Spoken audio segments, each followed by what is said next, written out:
This is North Platte Sports Radio. The North Platte football game is next. Don't go anywhere.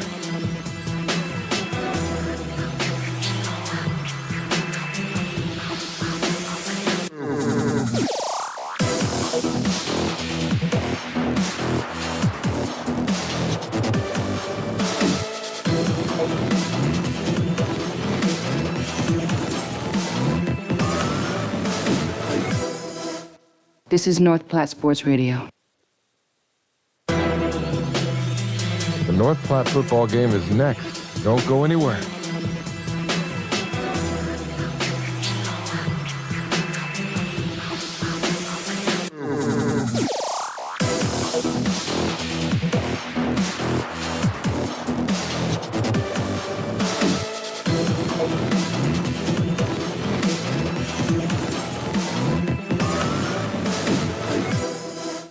This is North Platte Sports Radio.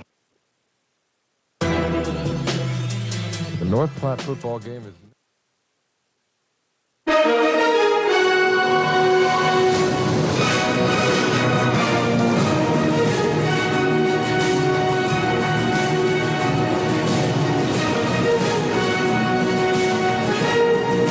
Good evening, ladies and gentlemen. Welcome to North Platte Sports Radio, where tonight we are going to bring you the game between the Mid-Buchanan Dragons and the North Platte Panthers here in Dearborn, Missouri. Now, last year, we were all the way up north to Mid-Buchanan, and at that game, I had a particular privilege of having a color guy who provided quite the, I'll just say, he did well. And guess what?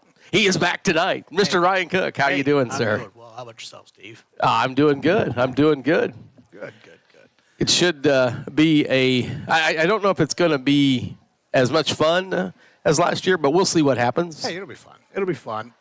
Like we say, when Lenny was committed to Ohio State, they always called the team up north, and that was Michigan. So that's kind of my reference to Mid-Buchanan. They're in Buchanan. They're the team up north. The team up north.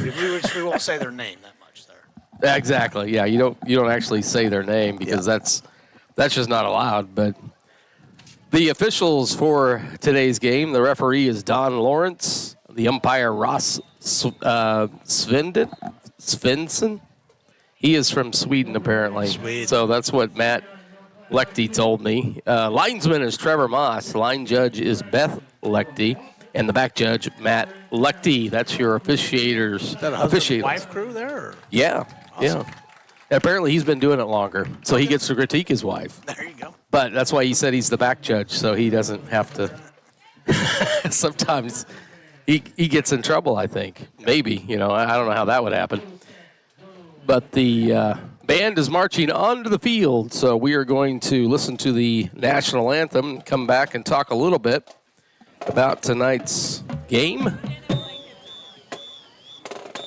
and preview it for you as best we can. Ladies and gentlemen, if you will please rise and move your heads. So here we go with the national anthem. We're going to step aside and let you listen in. Marching band plays our national anthem.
So the North Platte marching band, I think we talked about it a couple of times already.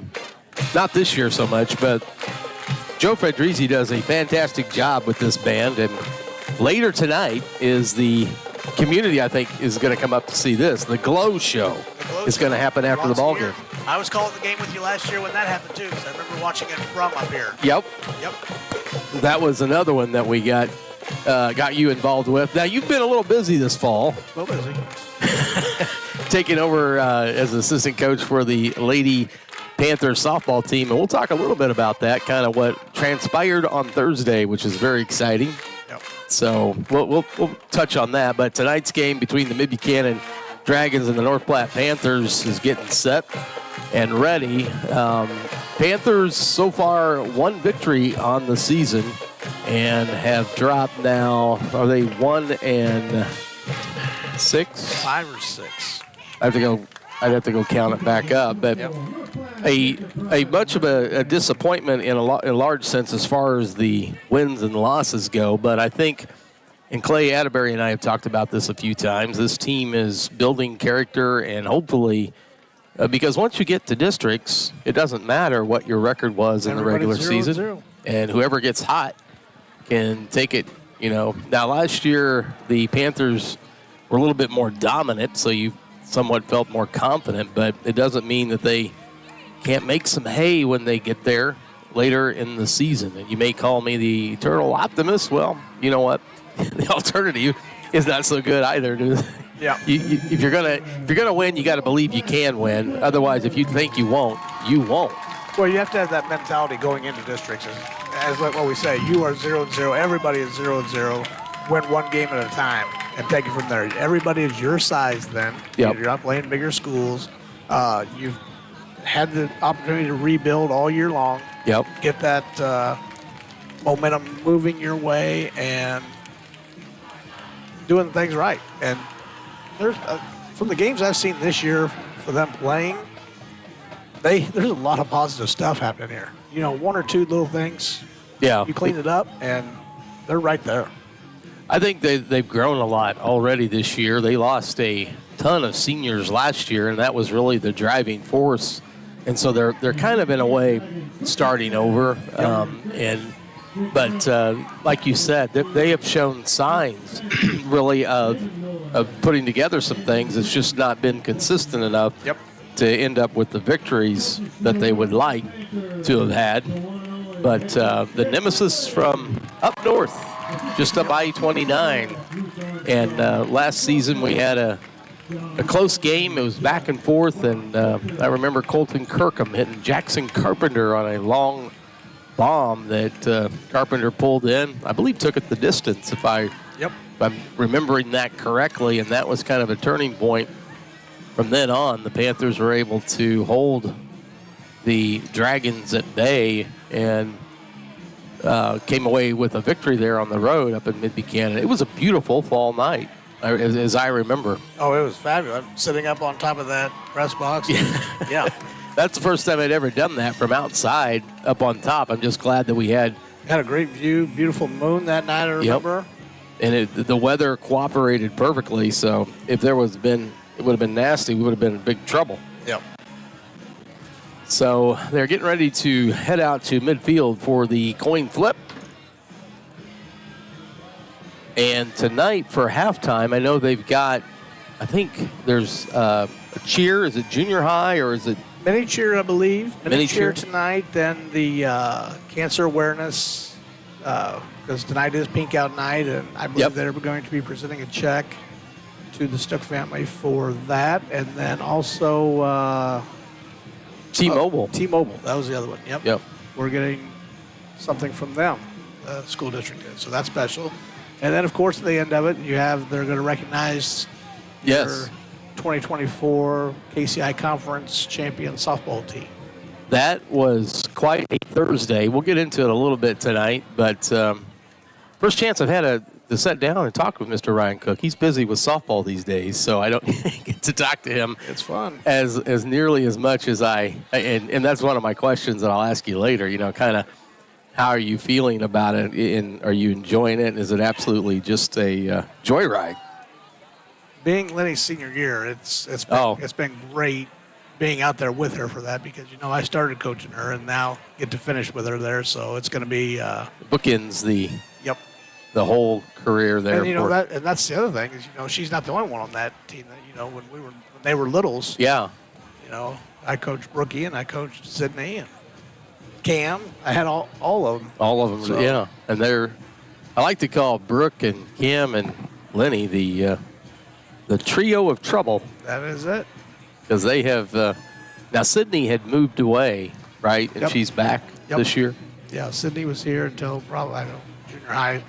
Went to Weston for a little bit, then went to Nebraska. And now found her way home. So good to have her on the team as well this year. So definitely, yeah. And it's exciting time. There is a game coming up for the Lady Panthers on Monday out here at Dean Park. They're going to play Northeast Nottoway in that one, and we'll see if there's anything else. But then they will play in districts over in Plattsburgh on the 21st. That's when district play starts for the number 2 seeded North Platte Lady Panthers.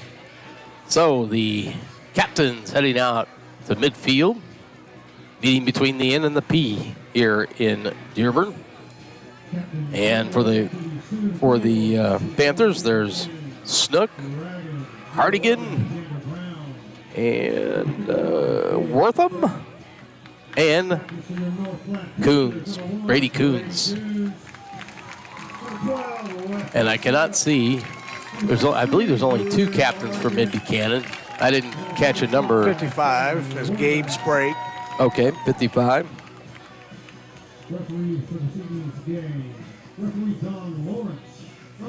And the other, I think he's kind of blocked. I forgot to get out my looking glasses here. I'm guessing it's Xander Brown. I can see the one on the jersey, and he is a senior. And like I said, I can't. Normally I get these out early, but tonight forgot to do so. Yep, I believe it's Xander Brown, wide receiver. Only 2 captains, and I'm not over there to see what is transpiring as far as the coin flip goes. So we'll have to see.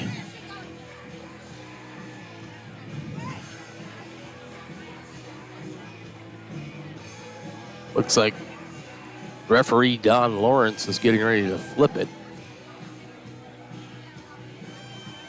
And Will Hardigan clapping his hands, so Mid-Buck will receive. Panthers have defend the south end zone. Mid-Buchanan the north end zone, so the Panthers will be working left to right when they have the ball, and the Dragons will be working right to left. Panthers in their purple tops, gold pants, and white helmets, and Mid-Buchanan in all white tonight. White helmets, white tops, and white pants. And the drones have taken their position above the field. One right above the 30-yard line, one in the north end zone. And those are for the all 22? Is that kind of what they use them for? Or I am not sure. If they've done that before, I've not noticed them. Maybe that is the case.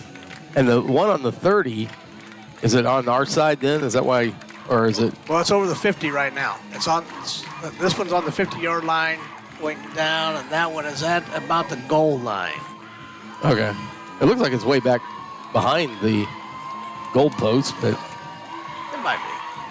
Panthers are teeing it up at their own 40 as they prepare to kick off here. The students dressed in pink, most of them. Davi set to kick it. Yeah, Davi Acevedo. Oh, no, a fake one, kind of a fake punt. It's going to go out of bounds. 21 came up on it. Oh, did it? Was it stopped? It was stopped before it went out of bounds. We almost I think you would have let that go. Well, number 11, Case and Icy was Iskey, sorry. Iskey, yeah. He was hunting it down. He was almost there. Yeah, that would have been a recoverable kick because he kicked it on the ground. Davi Acevedo went around the ball. He didn't kick it. Number 21 did. They began to start on their 31. Johnny McCracken is the one that kicked it, so it's like Ray Smith in shotgun. Back off to his left. There's a give to the back, number 9, and he is wrapped up and stopped for a short gain, about to the 33-yard line. Chris Kawasaki. I'm sorry. Chris K. Yeah, we did that last year. It's Kovalevich. Kovalevich. All right. I learned that in basketball, finally. So now Wraith out here to the near side, but quickly wrapped up. Whether McCracken got him pretty quick, gained maybe 3. Admire the receiver. So it'll bring up about 3rd down and 5. They need to get to the 42-yard line for a first down. Wraith in shotgun. 2 out wide right. Now faked it to the left. Now comes back to the right. And he's got the first down, still on his feet past the 50. And being drugged down, but makes it close to the 40. Drugged down there by Dylan Armstrong, it looks like. So he faked to his left and then came back right and was able to find a hole and went right up through the middle of the Panther defense for a large gain. Now they're running tempo, quickly on the ball, ready to snap.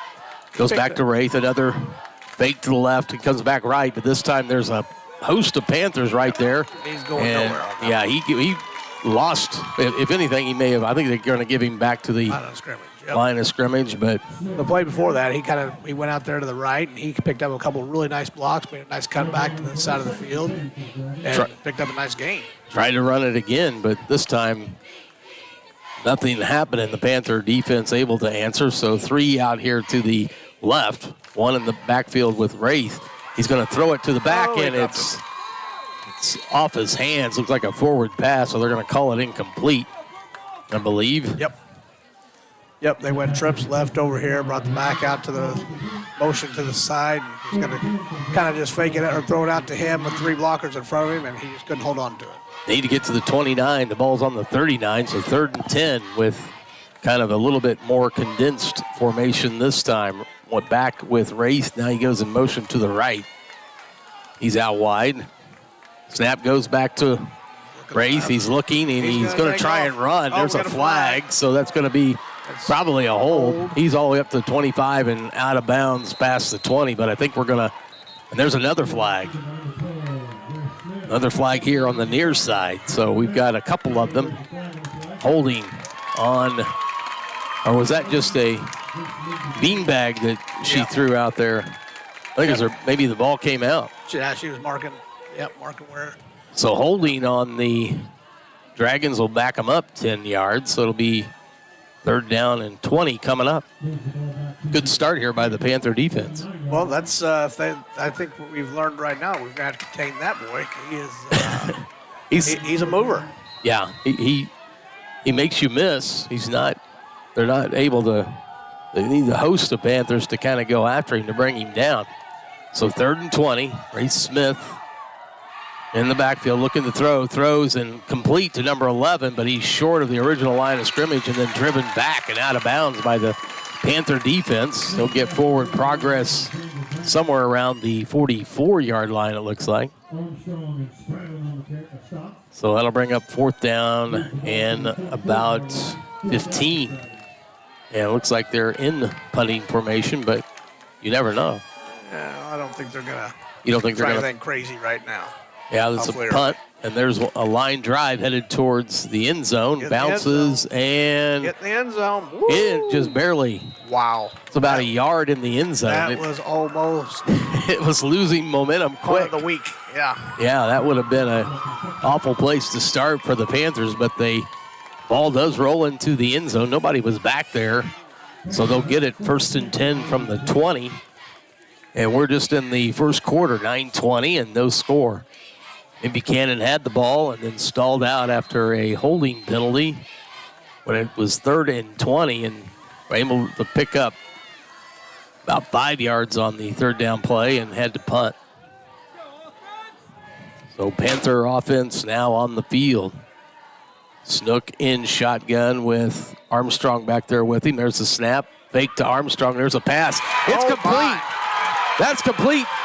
He's up to the 40, to the 30. He may go all the way. 50, 10, 5, touchdown, Brendan Matt. A quick hitter over the middle. Brendan Matt hit right in stride by Weston Snook. And much as we saw last year, what a play to hit him right over the middle and take it all the way to the house. That was pretty. That was pretty. And that's how you start on offense right there. What a play. They're going to set up for the extra point. So one play, 6 points on the board right away for the North Platte Panthers. That's not helping their time of possession any, Steve. That was only 12 seconds. I think they'll trade that in for Davi Acevedo is to do the kicking. Ball's placed down. The kick is up, and it looks good. And the officials stick their hands in the air to signal good. So a good stand by the defense gets the ball back, and then the offense immediately on a long run after catch, because it was only about a 5-yard, or would you say about a 7-yard, 8-yard pass? Yeah, it was just a quick slant across the middle from the left side, it coming back towards us, and hit him in stride and took off. Panthers with a 7-0 lead. We're in 9:08. I think we're at 9-something. 9:20. It's 12 seconds. So it took 12 seconds and they had the ball for 12 seconds and put 7 on the board. There you go. So we'll see if the defense can continue to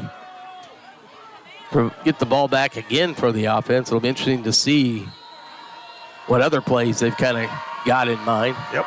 Acevedo up. He kicks it end over end. Now we got a flag, so I don't know if somebody was offsides early before the ball was kicked. That may back them up 5 yards, and they'll have to re-kick at the 40 right now, but I believe it's going to move back to the 35.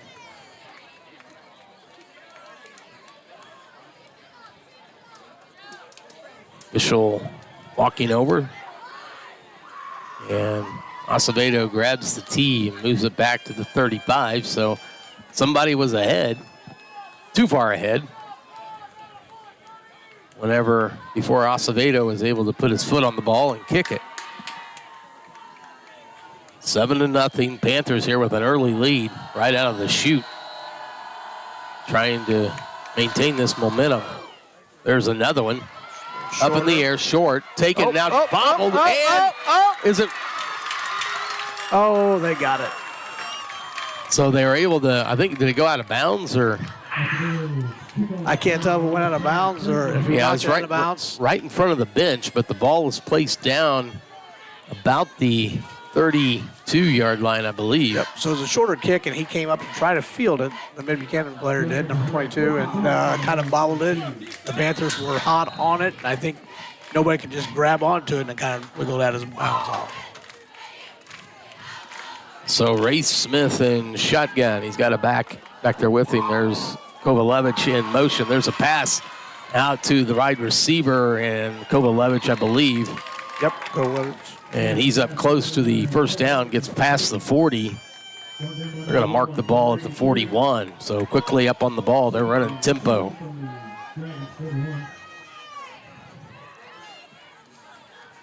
Ray Smith takes it, now comes here to the near side, makes a move, gets the first down, but then wrapped up as he got to the 45.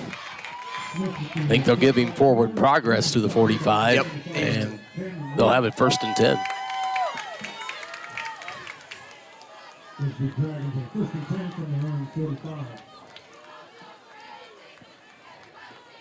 Panther defense being asked to get another stop on the Dragons, and I'm not sure what their record is.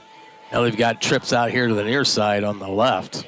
One in the backfield. There's a pass to Kovalevich. He's got it close to the 50, and he's brought down just past the 50. They're going to mark him pretty close to the 49. Give him about 6 yards on that one. Should bring up 2nd down and 4. Quickly snaps the ball, gives it to number 5. He's up close to the 35. That's where, or the 45. That's where they need to get for a first down. We'll see if I would say, looks like she's giving it to him. Yeah, I'm not sure he actually got there, but I don't think he made it on that side. yeah, they're putting. He did not get that far, but nonetheless, it's past the 45 in Panther territory now for Mid-Buchanan. First and 10. Yeah, first and 10 from the Panther, just past the 45. Reese Smith takes it, and he's going to keep it up the middle, and then he's hit, and about a yard or so past the line of scrimmage, met there by a couple of Panthers, and will go no further. He's past the 44-yard line. They place it actually at the tip of the ball is on the 43, so bring up second down and 8 from the Panther 43-yard line. There's a back in the backfield with Smith, got 2 out, or 1 wide right and left. There's a toss, and he's ushered out of bounds by the Panther defense, picks up about 2 or 3. The old option to the short side of the field, not much room to work over there. I never did like that, but it would, I guess it's easier to block, and that's why they do it. And you're not expecting it. You look at the field and you're expecting them to run to the wide side of the field where they can get open. But yeah, create more creases, I would think. So third down and about 6. There's a give to the back. He's up the middle, still on his feet, and he gets the first down, brought down about the 31. Yep, they got about 10. Yep. That was just a hard-nosed run, good blocking up front. Yeah, right up the middle, and not much resistance by the Panther defense on that one. There's a snap. A give goes to number 5 again, right up the middle. This time gets about 2 or 3. They're going to mark him down at the 27-yard line, so the Dragons moving the ball here as they move quickly to snap the ball. Second down and 6 from the Another 27. give to number 5, and he's still on his feet and still going. Now a rugby scrum breaks out at the 20. Yep. Everyone was standing up. Nobody was moving. Waginka? Oh, Waginka. That's Waginka. Waginka. That's 3 carries in a row for Waginka. There's one. Oh, up in the air. And Oh, Waginka's got it and then is shoved, but still on his feet, still going. Carrying Panthers now. Yeah, he's carrying Panthers. Panthers tried to bring him down, but he gets all the way down inside the 5 at the 4. It'll be first and goal. Had a chance to get him. The ball was snapped high, went into the air. He grabbed it and then proceeded to pick up the first down and get all the way down to the 4. So they're knocking on the door. See if the Panther defense can stiffen here. We're just under 6 minutes left to go in the first quarter. Panthers are up 7-0. So goes to Number 9. Kovalevich, and he's trying to back his way into the end zone, but it looks like they're going to stop him right at the 1. Yep. That was just a pure power formation. All 4 backs were right there. They didn't know who they're going to snap it to. They're doing it again here. You got 4 of them just sitting right there. Yeah, just a massive humanity. Yep. Kovalevich behind his blockers, and Panthers may have him down short again. There's no signal. Oh, there it is. Now a signal for touchdown. It looked like they could have stopped him short, but he was able to get into the end zone for a touchdown. So 6 points go on the board for Mid-Buchanan, and they're going to set up for the extra point.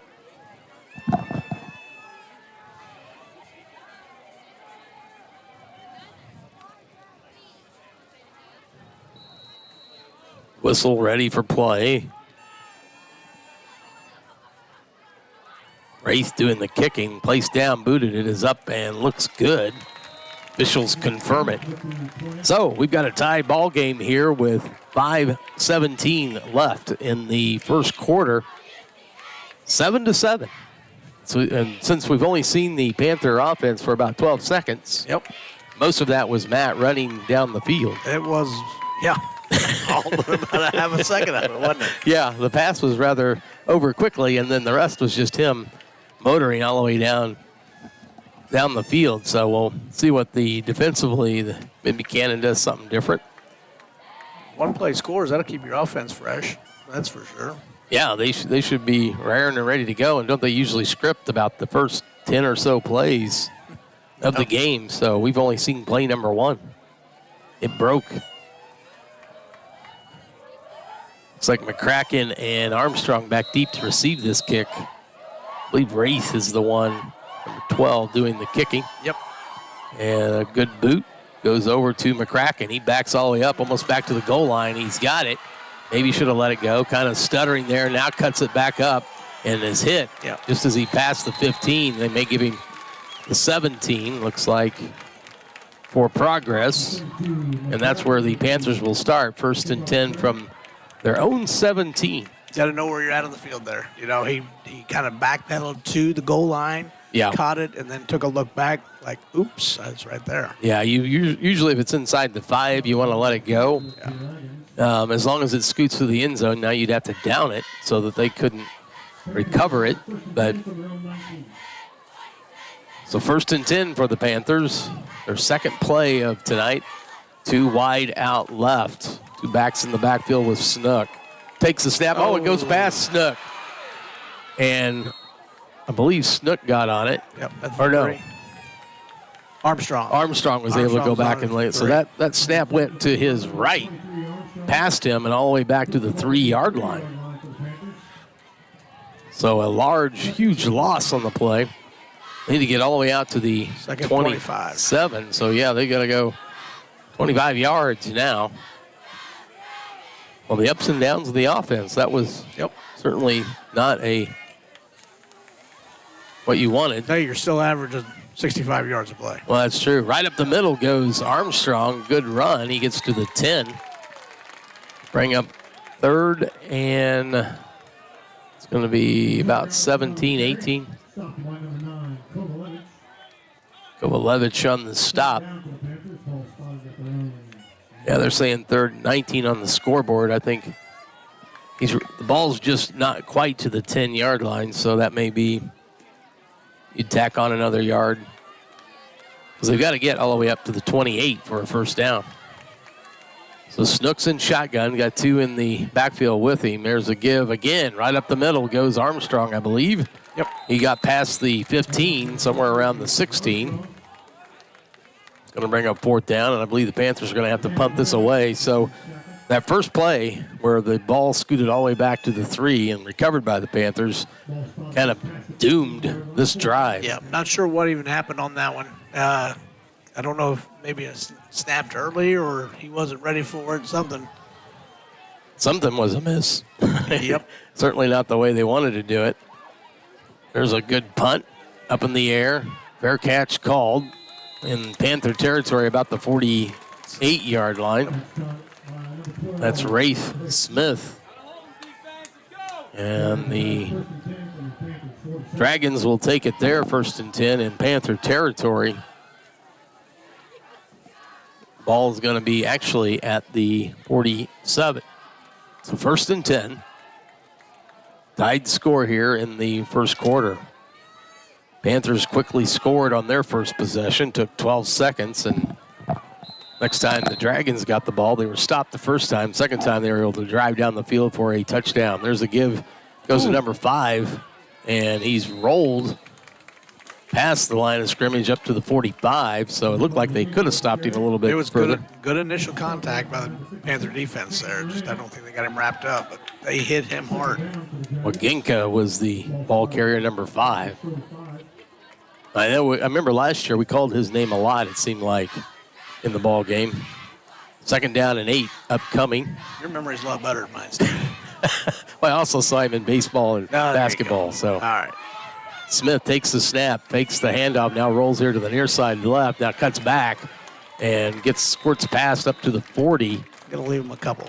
Yeah, they're gonna mark him. Yeah, just past the 40, right at the tip of the balls, right on the 39. So it'll bring him about 3rd down and a long 3. Or is it 2? Well, I think it's a long 2. It might be right at 3. They got to get to the 37, and they're at the the tip of the ball's on the 39. It looks like a long 2. I would agree. So look at the Panther defense can stiffen here. They've got to protect 2 yards. Now shuffling the line. There goes the snap. Student body to the left this time. And he's going to get the first down as he gets it down to the 35-yard line. Panthers having a little bit of problem trying to solve that student body. There's 2 men that set up in the wing that basically blocking for the back who gets the direct snap and then just follows his blockers. That time all the way enough for the first down. The ball's at the 35, 1st and 10. 1:36:35, the clock runs. 1 wide receiver out wide to the left. Now in motion, that's Kovalevich. And another one to the right. Give goes to Wraith. He's trying here on the far side. Stiff arms a man, but is out of bounds. Picks up maybe about 2. To the 33. Tip of the ball's at the 33. It's going to take us under a minute in the first quarter here, 7-7.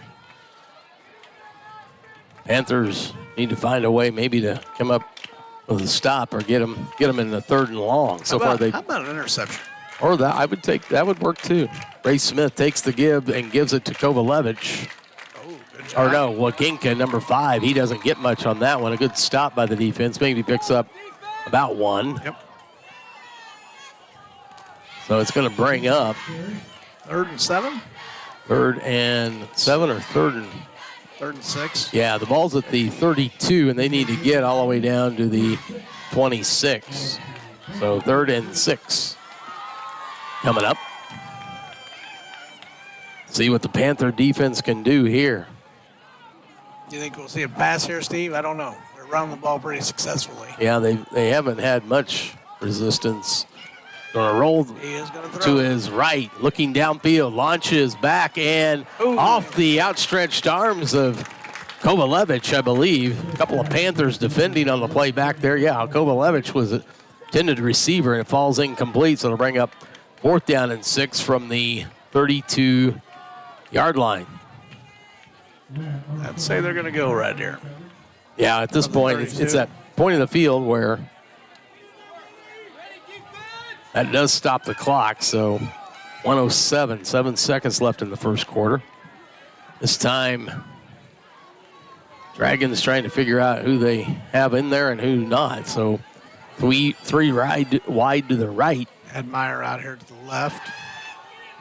Ray Smith, he got past some people, and he's going to pick up the first down easily. Now blockers in front, still on his feet, still going, and into the end zone, just like that. Panthers had a good rush, but he sidestepped right through a crease and got past the majority of the Panthers on the line, and then the rest of it, his wide receivers blocked as he went downfield. And quickly, just like that, Dragons put it in again for 6. 32-yard scramble by the quarterback there for a touchdown. So the point after attempt, snap back, ball placed down, and it is up, and it is good. So Mid-Buchanan able to score right at the end of the first quarter to give them the lead, 14-7. And Panthers looking maybe for some consistency on offense to try and come back down the field and answer it. So as we head to the second quarter with the score, Mid-Buchanan 14, North Platte 7. We'll be back on North Platte Sports Radio after this. We appreciate our sponsors of North Platte Sports Radio. Here's one you should check out. Did your current propane company leave you out in the cold last winter? There's something you can do about that. Give Nash Gas a call. Nash Gas has been locally family-owned and operated since 1945. Let our family take care of your family this winter. Nash Gas offers keep full programs, winter heating contracts, and budget plans, all with superior customer service. Contact Nash Gas at 816-450-3333 or online at nashgasco.com. We are the NFHS.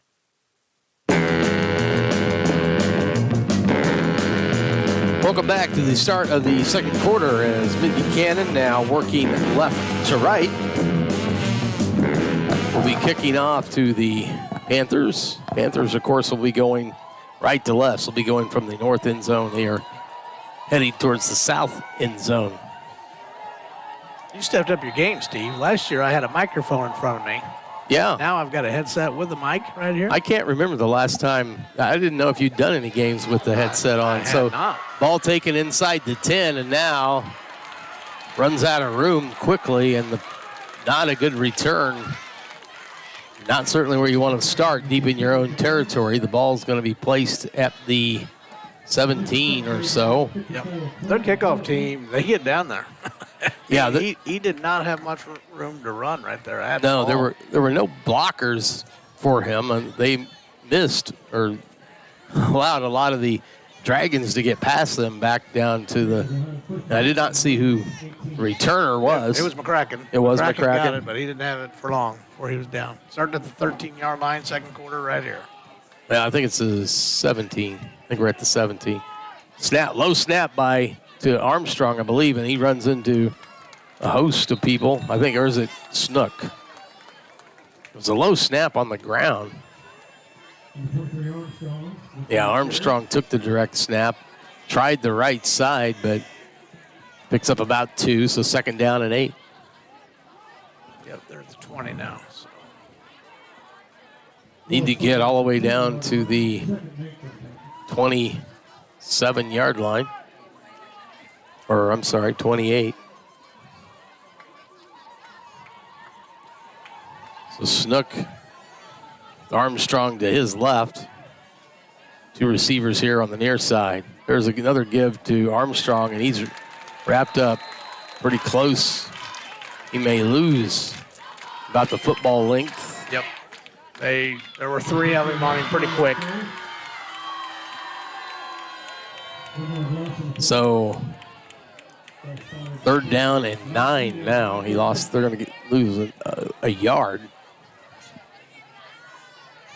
Well, the scoreboard says 3rd and 11, but that's where the marker's at too. The marker's. Oh, so no, it's not. I was going to say it's at the 9. Yeah, it's on that side of it.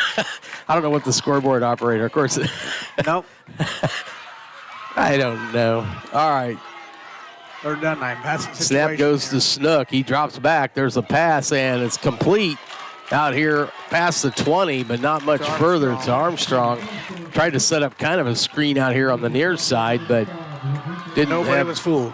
No, everybody stayed home. There were several in Snook's face, but also a host, I think, that was keen on Armstrong to get him corralled, not let him get loose. So 4th and 5.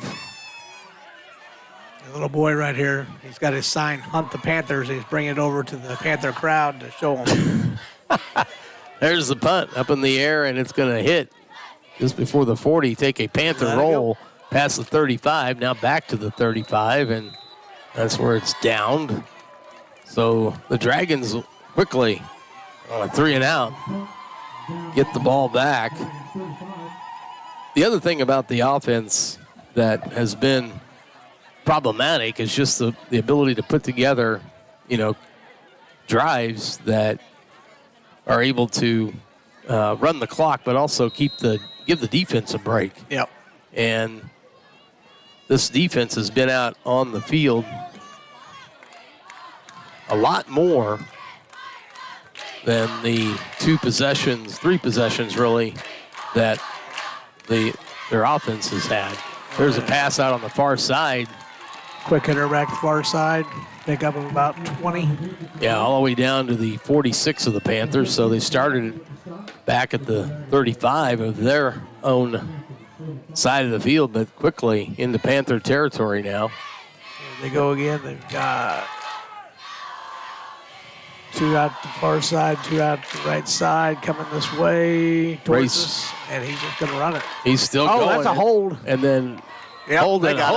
Yeah, because our guy had a hold of him, bringing him down, and one of their players was bringing our guy down. Yeah, he was holding on to the guy that was holding on to Wraith.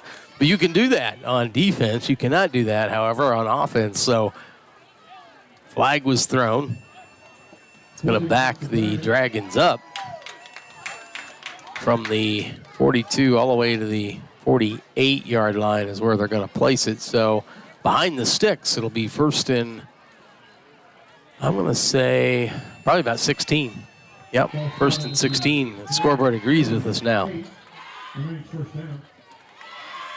So 3 trips to the left. Wraith in the backfield by himself. There's one out on the left side. There's a quick pitch to Kovalevich. He's behind some blockers and still going. He gets past the side out there on the far side and all the way to the end zone. So another problem the Panther defense has been dealing with this year is sealing that end either on a run or a pass and getting somebody out there to stop the offense of the opponents. And that one, Kovalevich took the pass and just took off for the end zone. That was the same play they ran the play before that. It's just a quick hitter out there. They put a couple wide receivers out there to block and give it to him behind the line of scrimmage and let him go. Yeah, kind of the same scheme that they do on the running plays, and they just kind of done the same thing for the pass. Kick, I believe, is blocked. Yeah, I didn't see it going up into the air, so Panthers able to block. Now we'll give the Panther special teams a block on that. Block.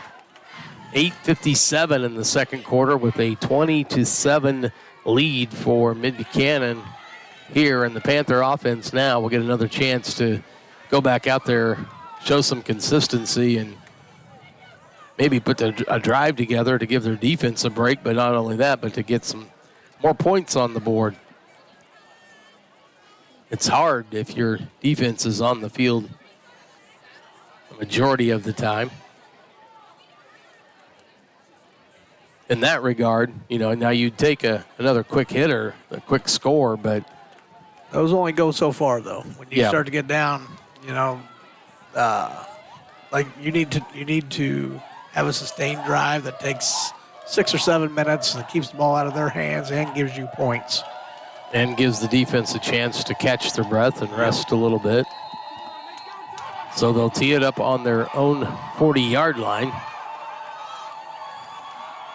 Leave Ray Smith to do the kicking, and he does here on the near side. And it's going to go to Waylon McCricken at the 10. He's up to the 20. Got some blockers still on his feet, and then down around the 25. So a better return that time, better field position to start this drive. More of a line drive kick that time. Yeah. And he fielded 10, got a 15-yard return, nice little return. So we'll see what the Panthers can put together now with the score 20-7 with Mid-Buchanan leading.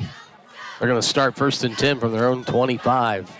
Yeah, Matt out to the far side there. Yeah, Matt out left or to the right. And then in the backfield, you got Dylan Armstrong, and snap goes to Dylan, and he keeps it, tries that far side. There he goes. He is on. There he goes to the 50, 40, to the 30. 20, all the way. 10, 5, touchdown. Boom. Dylan Armstrong. He hit that hole, and he was gone. Great little play right there. Great little play. I think they were expecting some kind of little fake handoff hit to Matt, and he just hit that hole and went 75 yards for a touchdown. I've got to say the design of that play, there's got to be some multiple options. He decided to keep it and chose wisely because he was able to go all the way the length from the 25, 75-yard run by Dylan Armstrong. Point after attempt, Acevedo to do the kicking. Snap back, placed down, boot is up, and it is good. And just like that, you're within 6. There you go. But like we were talking, now your defense is back on the field. I know your defense is right back out there. So there's been 2 really quick hitters. Now I don't know how long that play took, but I couldn't think it was much more than 12 seconds. It wasn't. There was 2 plays, wasn't there? No, that was the first play. That was the first play. That was from first down. Okay. So there you go. So on first down, the Panthers have scored 2 touchdowns as they began the drive. Now, if they have a second down, they have ended up punting the ball. So take that for what it's worth. But they're only down 6 now with 8:37 in the second quarter. And are right back in the thick of this one if the defense can muster up a stop against the Mid-Buchanan Dragons. Ball will be placed down at the 40-yard line of the Panthers. Acevedo to do the kicking. He strides up to the ball and boots it. End over end kick coming here to the near side. Taken there by the back to the 20, 25. Still on his feet. Oh, he's got a crease, and there he goes, 40, 45. Still going out to the 50-yard line. That was a good return. Panther kick defense had some holes in it. Nolan McGarry. Is what? Nolan McGarry there is on the return. Nolan McGarry, and he found a crease and took off. 35-yard return. Yeah, they're going to start at midfield, 1st and 10. So the Panther defense now needs to find a way to get a stop since the offense was able to score, get them right back into this. So where do you start here? Where do you stop right now? You stop a quick hitter pass, or you kind of focus on the quarterback, right? I think you got to stick with the quarterback, but there's a pass out here complete, and little screen gets out to the 40. Zach Brown. Yeah, picks up enough for the first down. They'll move the chains. No, they haven't not moved. Yeah, there they go. They should move it. That should be oh no, they're going to place it back. Short. Yeah, they're going to place it back in front of the 40, so it's going to bring up 2nd down and inches. Yep. Everybody thought it was a first down, but didn't get the ball spotted very quickly. And if you see where the down marker is, they're completely off. Yeah. But so kind of a tight formation. Snap goes to Kovalevich, and he's going to pick up the first down, still on his feet, close to the 35 where he's upended. Stopped there by the Panther defense. Well, I think you just got to dig your heels in here and find a way to not let the guys get open. Now they're running tempo, so it makes it really hard. You got to go right away. There's Smith up the middle looking for a crease. Got ahead a little bit, close to the 32. Gain of about Hardigan with the stop. Ball's going to be around the 32-yard line. So he's able to pick up about 3 to bring up 2nd down and 7. This is a big play right here, Steve. You need to stop him right here. Yeah, you need to get – there's a snap directly to Kovalevich on that left side, following his blockers, still on his feet, but then upended past – I think it's past the line for – It is. Yep, he's inside the 20 now. Yeah, he's at first down. 25-yard line. Yeah, but the ball is past the 25. So 1st and 10 from the Panther 25. And their quick tempo, I think, is keeping the Panther defense on their heels. They're not able to fire off the ball. There's a give to the back. He's behind a blocker and brought him right down. Wrapped up by 21. Johnny McCracken. Johnny McCracken didn't let him go very far, but he was able to pick up. I guess they're going to give him. He picked up close to 5 yards on that. It didn't look like it. It did not. So actually about 4. It's going to bring up 2nd down and 6. Wraith looking over the sideline. Shotgun one back. He's got Waginka in the backfield with him. And this is the most time between plays that I've seen Mid-Buck take so far. Taking it down. There's a snap. Give to Waginka. He's behind some blockers. He cuts back to the middle. Post of Panthers are there. Will Hardigan on top. Close to the 17. Bring up about 3rd and 3. Yep, I think they've got to get all the way down to the the ball's closer to the 18 now, so they got to get, I think, to the 15 for the first down because the other yard marker's on the 25. So 3rd down and 3 from the 18. Smith kind of by himself in the backfield. Snap goes to him, goes on the left side. Pass 1. He's got the first down, still on his feet, trying for the end zone, and ran out of bounds. But it's going to be 1st and goal inside the 5, it looks like, for the Dragons. And again, one of the Achilles heels for the Panther defense has been the end. They have not been able to secure that in and force the runner back inside to where the rest of the guys are. They've been very vulnerable with that this year. Yep. Got to contain it. Snap goes to Kovalevich behind a couple of blockers and into the end zone. Touchdown. Had a couple of blockers out in front, and that's kind of been their modus operandi, whether it be a quick screen out to the flat. They got a couple of blockers out there, or just on a run play. They put like two guys in a wing position and just follow him to the edge. And they've made some pretty good hay with that tonight. Been successful. Panther defense not being able to solve it.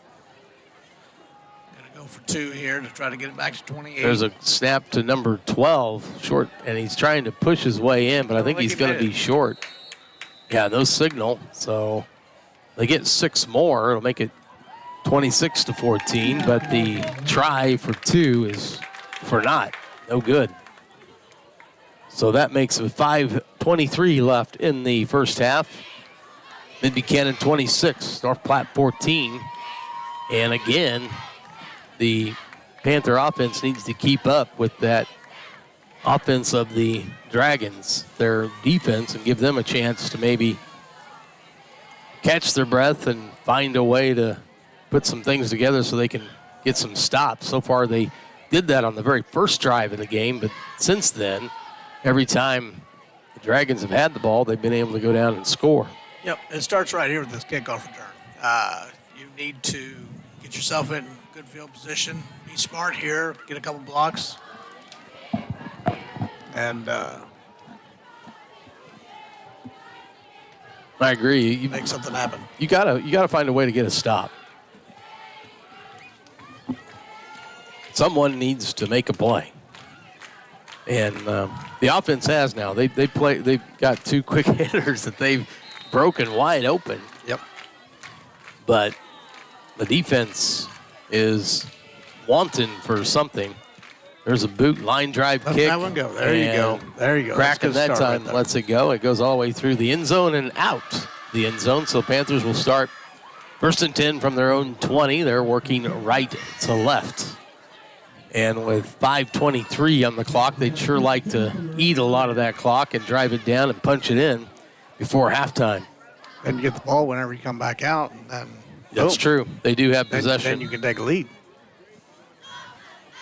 In an ideal world? In an ideal, yeah. That's I think what their wants and hope for is geared towards, but we'll see what they can actually do out there. So several people in the backfield. Low snap to Snook. He's going to go long. He's got Brendan Matt, and through the hands of Brendan Matt. He would have had at least, he had to wait for the ball a little bit. Slowed his momentum, but certainly catchable. And through the hands, it fell to the ground. So an incomplete pass. He was open. He had probably about a 5-yard lead on the back, on the defensive back, but had to slow up a little bit so the back was catching up with him. And then I don't know if that distracted him enough that he took his eye off of the ball. I think he was ready to run to the end zone. He saw nothing but green in front of him. There's a give to. There you go. Right up the middle. There you go. There's 10. Yeah, that's Armstrong right up the middle. Good gain on the play. Up close to the 30-yard line. It'll be just short of the 30. So bring about 3rd down and about 1. Panthers quickly up on the ball. There's a snap and kind of the brotherly shove right up the middle. There you go. Quarterback sneak for the 1st down. And they do. They convert it, so they do pick up their first down of the night. Here in the second quarter with 4:49 on the clock. So 1st and 10. The ball is at the 32. Panthers looking to go down and answer the touchdown that Mid-Buchanan got. It's 26-14 in favor of Mid-Buchanan. Or 29-28 as the clock runs here in the first half. In shotgun, and the give goes to number 21. Snook kept it, so that was a good give. Was it direct snap to Armstrong? Armstrong. So they had me fooled all over the place. because a back flew through and grabbed number 21, who is Johnny McCracken. Thought he had the ball, and I thought he did too, but good keep on that. Armstrong, and he's up close to the first down again, about 2nd down and 2. Needs to get, well, actually, it's probably a long one. Long one there. From the 41. Nothing wrong with this drive, Steve. Keep that clock up. Keep getting 9 at a time. I'll take that. Yeah, they're doing a good job this time around, and hopefully they can continue. Armstrong in quarterback position, looking here on the near side. He's got the first down. Yep. Still rumbling past close to the 50. Gets up close to the 49, maybe just a little shy of it. Good run. That's enough for a first down, and they'll place the ball right at the 49 where the Panthers will have it. 1st and 10, the tip of the ball right on the 49. This looks very similar to what I saw the Dragons doing going the other way. Yeah. They're just snapping it and following blockers, and, hey, it works. Picking up chunks along the way. So it would be a great answer to be able to go in with the score with very little time left on the clock for the Dragons. There's right at 3 minutes left with the snap right here. Snap goes to Snook. Right up the middle goes Coons, I believe. No, number 15, all the way up to the 35, falls across to the 34. Logan Manville. Logan Manville with a good carry. Big pickup. Now, he is fleet of foot. He's pretty quick, and he shot up through there, and there's a hole that he could get down the field all the way to the 34 before he was wrapped up. 1st and 10, Panthers from their, this time, the Mid-Buchanan 34. Snook in shotgun. There's this pitch out to Logan Manville on the far side, still on his feet, still going past the 25, falls forward close to the 24-yard line. So I believe he's got, yeah, he does. He's got another Panther first down. Great job, kid. Way to run.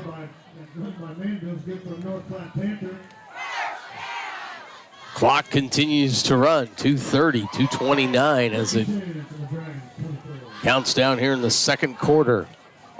Snook with Manville in the backfield.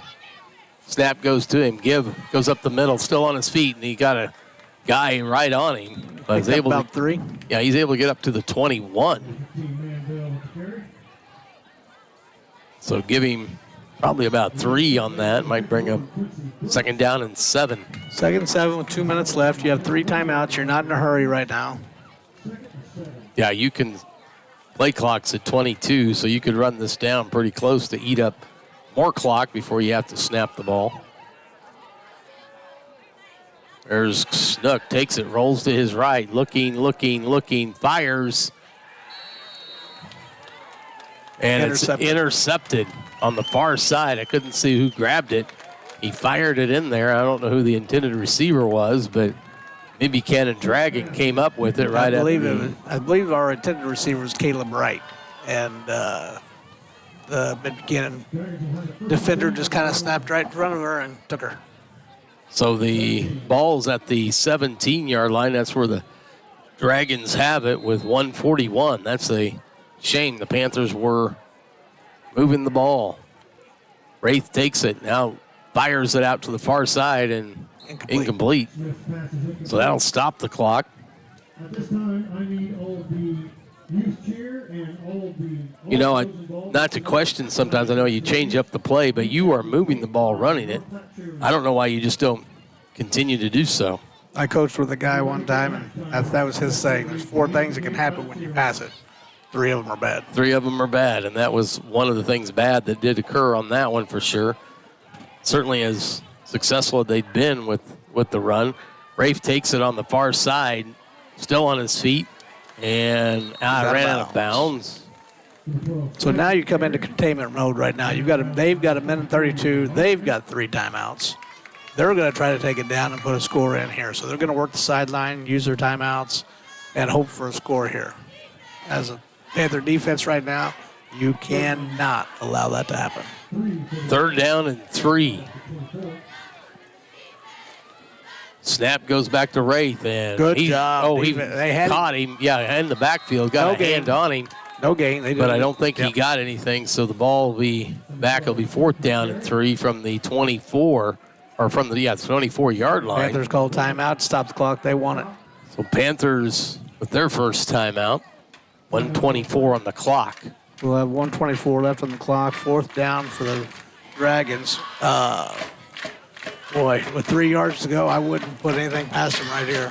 Well, you've got to be wary of a fake of some sort, and you got to defend it to be able to get the ball back. So kick defense needs to be highly aware of anybody and be accountable for everyone who's out there.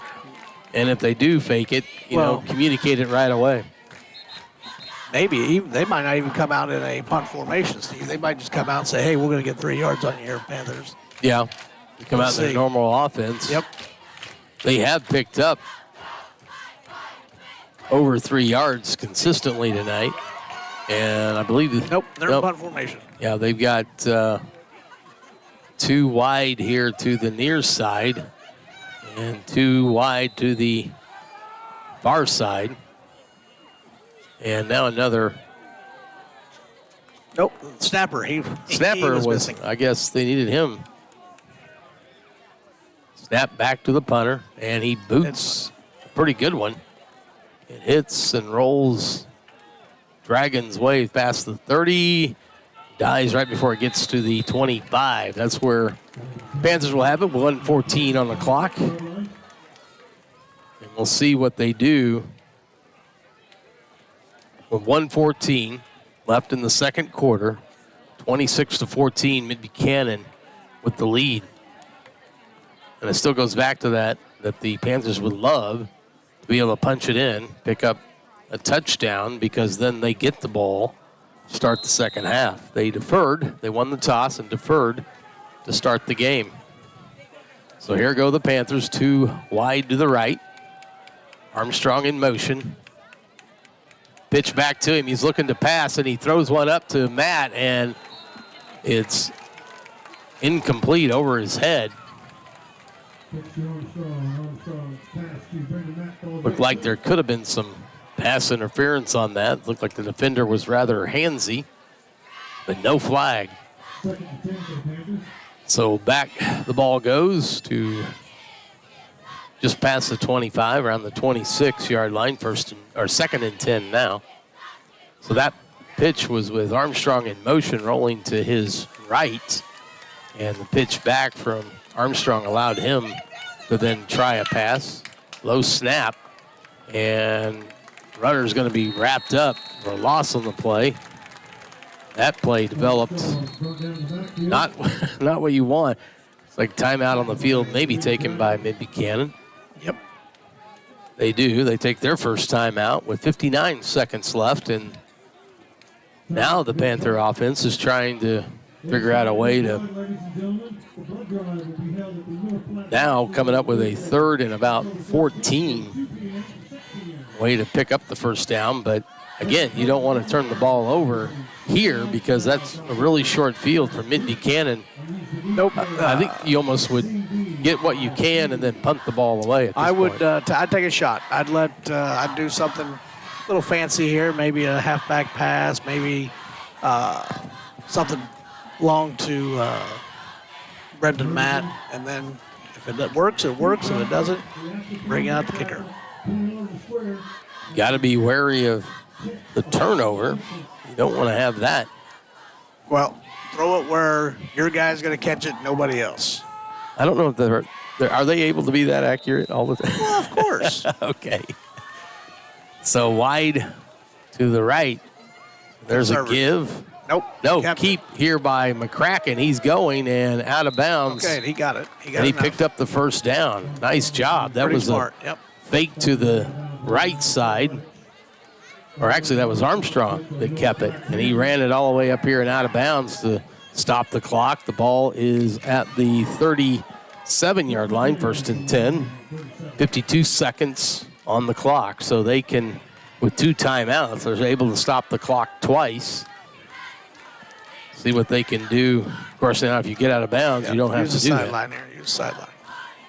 Like Armstrong keeps it. Oh, and the ball falls, and then he dives. The ball kind of scooted forward. They've got it. Panthers jumped on it. Yeah, they're able to fall on it, but that Ball is across No right at the timeout. 36. I think So they're going to let it go. yeah, the clock is running now down to a 2nd and 11. So the inconsistency on the offense is their death knell. They just are not able to get out of their own way. There's a give and a flag comes in there. All right. Got up close to I think it was Armstrong with the keeper. He faked to 21 and kept it. Johnny McCracken, number 21. There's a legal procedure on the Panthers, so that's going to back them up 5 yards. 14 seconds remain. And I think the Panthers will be content just to run this clock out. Yep. With a 2nd and, let's say, about 17. 2nd, 16 from the 31. Yep. Yeah, from the 31. So the inconsistency continues to plague the offense, unfortunately. They've looked really good, but then inconsistently doing so. Snap goes back, drop back, and looking for someone. He's going to keep it, and Armstrong able to get past the 30, but that is the end of the second quarter. With the score, Mid-Buchanan, you got to go. Are you going? Oh, yes. So we will head to halftime with the score Mid-Buchanan 26 and North Platte 14. So they've had some good plays this half and then not so good plays.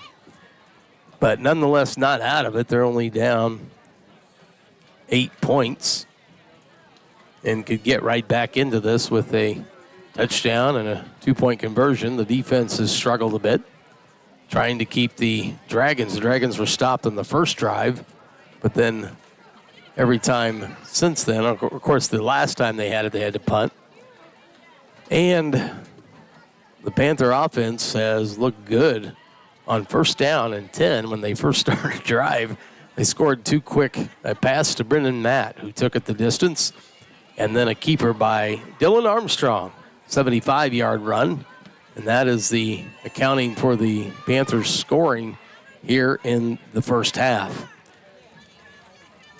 The mini cheer is going to head out here to perform. We're going to take a break and be back on North Platte Sports Radio after this.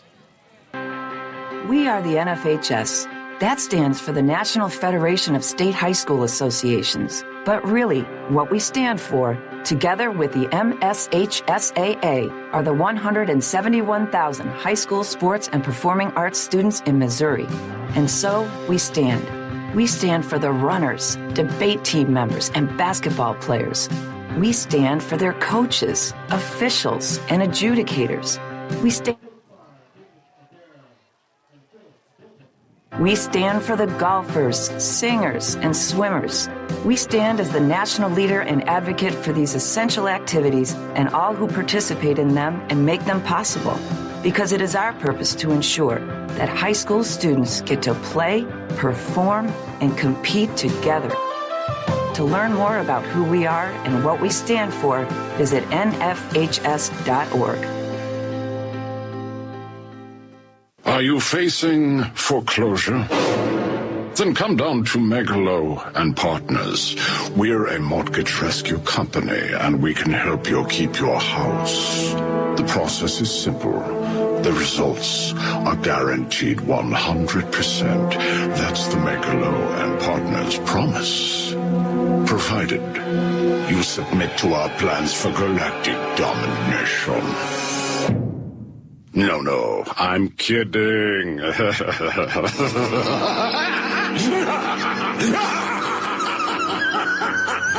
Megalo and Partners, your partner in foreclosure prevention. Stop in anytime. If you're facing foreclosure, make sure you're talking to the right people. Speak with HUD housing counselors free of charge at 888-995-HOPE. That's 888-995-HOPE. Brought to you by NeighborWorks America and the Ad Council.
Community Blood Center is going to have a blood drive here at the North Platte High School. That is going to be on October the 17th from 2 p.m. to 6 p.m. And you can make your way here and make an appointment actually online if you go to savealifenow.org/group. That's savealifenow, all one word, .org/group, and use the group code CBIQ. For additional details, contact Brendan Carey at 816-450-3344 or brendan.carey@nppanthers.org.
All right, we are back here at halftime of the North Platte High School game on this Friday night with the Mid-Buchanan Dragons 26, North Platte Panthers 14. Down on the sideline, Brendan Kemper. Mr. Kemper, what, from your perspective down there close on the field, do you take away from this first half? Well, both teams are having a hard time stopping each other. Both teams are kind of getting some explosive plays. North Platte kind of got hot with a really quick play right to start the half, and then other than that, there hasn't been a ton of punts. But I think North Platte came out with a new formation, and Mid-Buck wasn't quite ready for it, and they were able to have some success with that until a pick. And then I think Mid-Buck just has so much speed that it's been tough for the Panthers to contain that. Rafe Smith's had a good game so far at quarterback, and Dylan Armstrong for us has had a good game running the ball. And then Panthers hit early, like I said a second ago, with the Brennan Matt touchdown. And I think you kind of seen a little bit of chess matches between both offenses, and the defense is figuring out. And then the offense is adjusting and doing something different. So that fun game. So that formation that they're in, is that kind of a new thing that was installed for the offense? Yeah, I think so. I think that pistol full house is what I call it. I don't know what they call it. But, it looks like something new that they had ready, that they've been trying to get ready for. And it looks pretty good out there. Yeah, it looks like they've been able to pick up some yardage. Now, the thing that's been a little troublesome for them is the consistency. I know there have been some snaps that are dropped, and then they don't have much time to grab the ball and go anywhere without a defender right in their face. Yeah, then on the defensive side, what does the defense need to do to get? Now they stopped the Dragons on that very first drive, and I think they stopped the Dragons at the end to get them to punt. That's the only 2 times they punted. What does the defense need to do? Do you think, in your estimation, to have more success in the second half? Well, I think one thing you need to do is you need to contain Rafe Smith when he's playing pass catchers, Fritz likes to call it. Yeah. Or snap catchers, sorry. I think you need to be ready that if the pass isn't there, you got to know where he's going to go. He's trying to escape out, because he kind of burned the Panthers a couple times by escaping out of the pocket. Yeah. Some yards and a first down. He's very slippery. Yes, he's a very good athlete. So you got to know where he's at. You almost got to put a spy on him. Yeah, I was thinking that if they could find a way to stop him, that would eliminate a lot of the offense. That they just have Kovalevich, and then also Waginka, I should say. Both of them have been pretty good once they've handed it off. They've been able to get up through the line, and they've had some good blocks. And that offense, the speed is one thing. Hopefully the Panther defense can corral it. But, no, I think that's exactly what they need to do. Maybe start with Rafe and then go from there. Yep. The Dragons like to spread it out, so that's something you got to watch for. They have lots of weapons, so we'll see what the Panthers come up with at halftime to slow them down. Rafe is also a pretty good. He can gunsling the ball pretty well too. Can he? Is he a pretty good, accurate passer? Did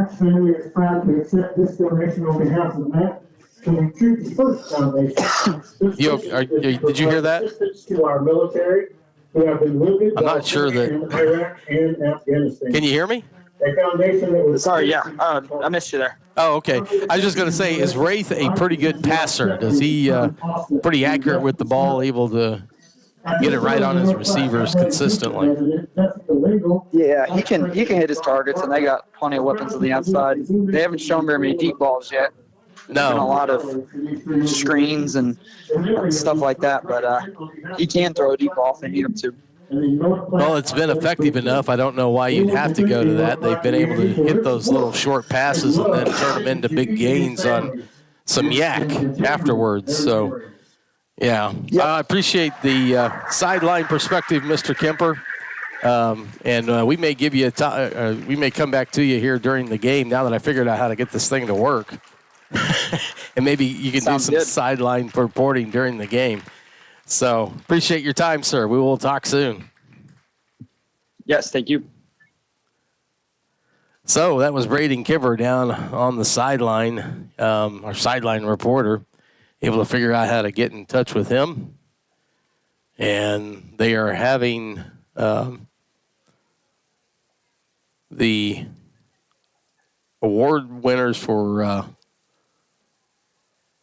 the Pink Out, I believe, for the breast cancer awareness is what they're doing right now. Now they're going to get ready to present T-Mobile is going to present a check to Coach Quigley and Ryan Davis and Colburn for the improvements here on the football field. And then they're going to introduce the North Platte Lady Panthers softball team. So we will let you hear that here in just a little bit.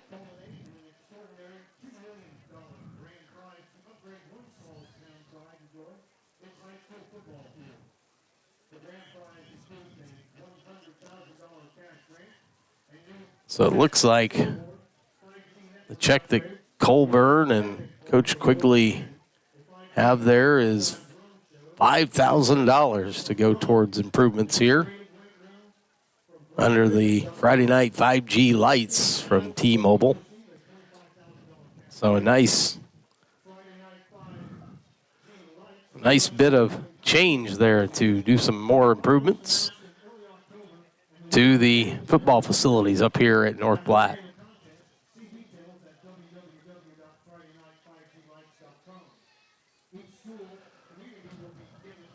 So I can see the Lady Panthers lined up here over here on the sideline on the near side to the right of the stands, getting ready to head out to the field to be introduced.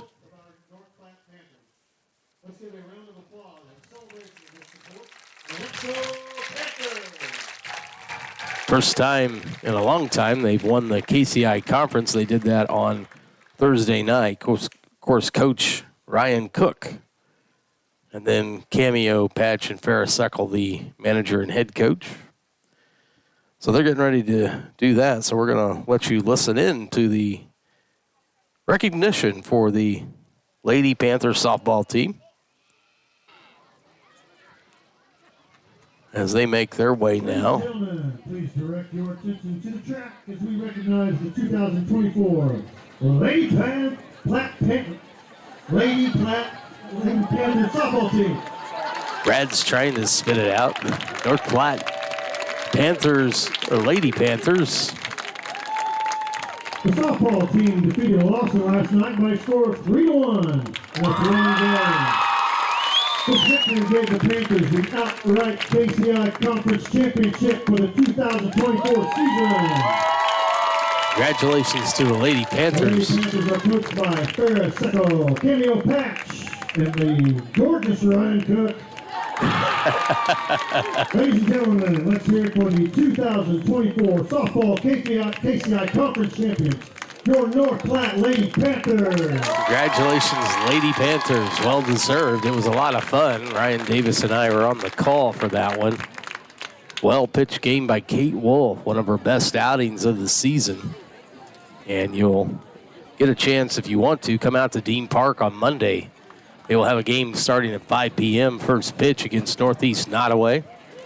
And then a Monday following that on the 21st, they will start district play as second seeded.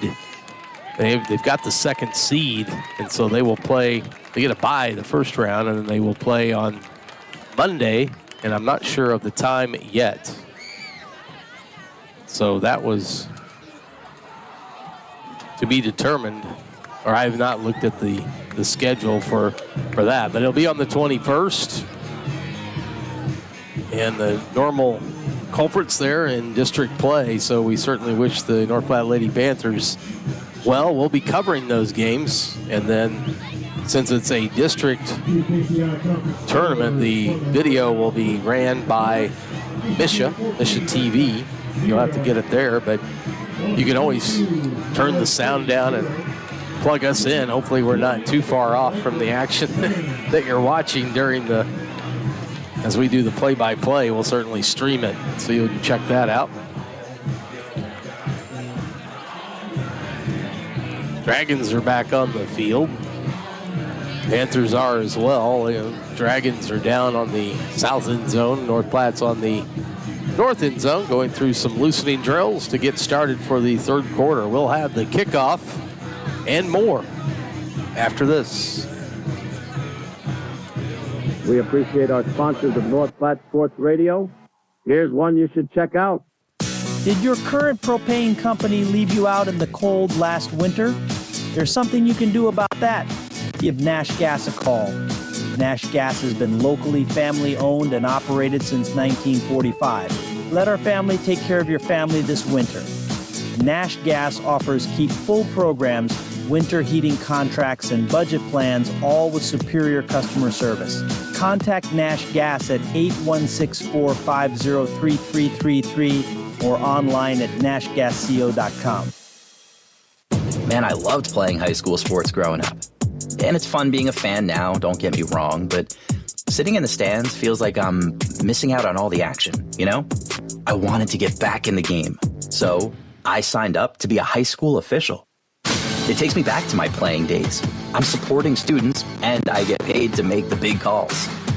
Do you want to see the game up close? Sign up to become an official in Missouri at highschoolofficials.com. Hi, my name is Stanley, and I've been arrested for stealing shoes. I didn't really steal them, but I've been sent to Camp Green Lake anyway. The worst punishment a kid could get. And at Camp Green Lake, we dig holes. Lots of holes. I've only been here a short time, but I think the camp director is up to something. I'm Stanley Yelnats, and I'm covering more than dirt at Camp Green Lake. Explore new worlds. Read my story in the novel Holes by Lewis Sacker. For other great book ideas, visit your local library or log on to literacy.gov. Brought to you by the Library of Congress and the Ad Council. We'll be right back after this word.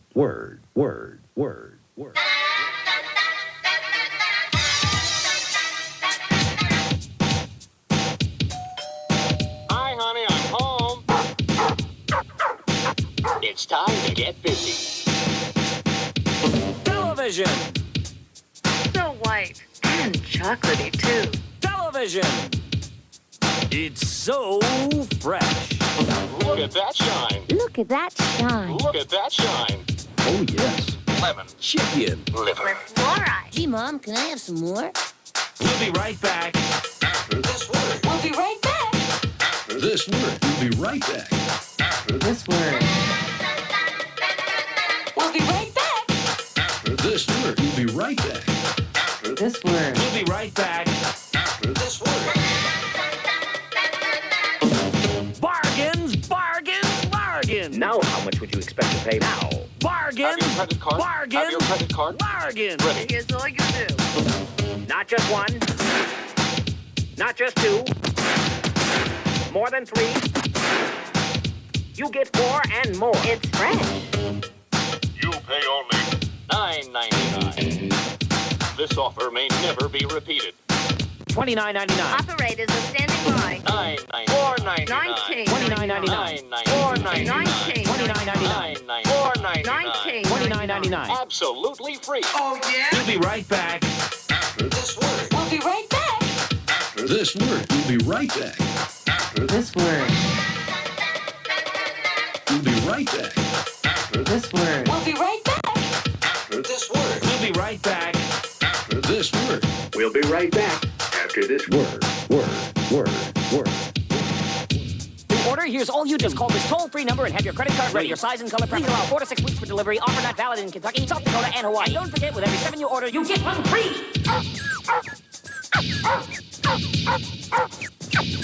Iron, niacin, and riboflavin. Riboflavin. Shake. Get down. Humana. Call before midnight tonight. Humana.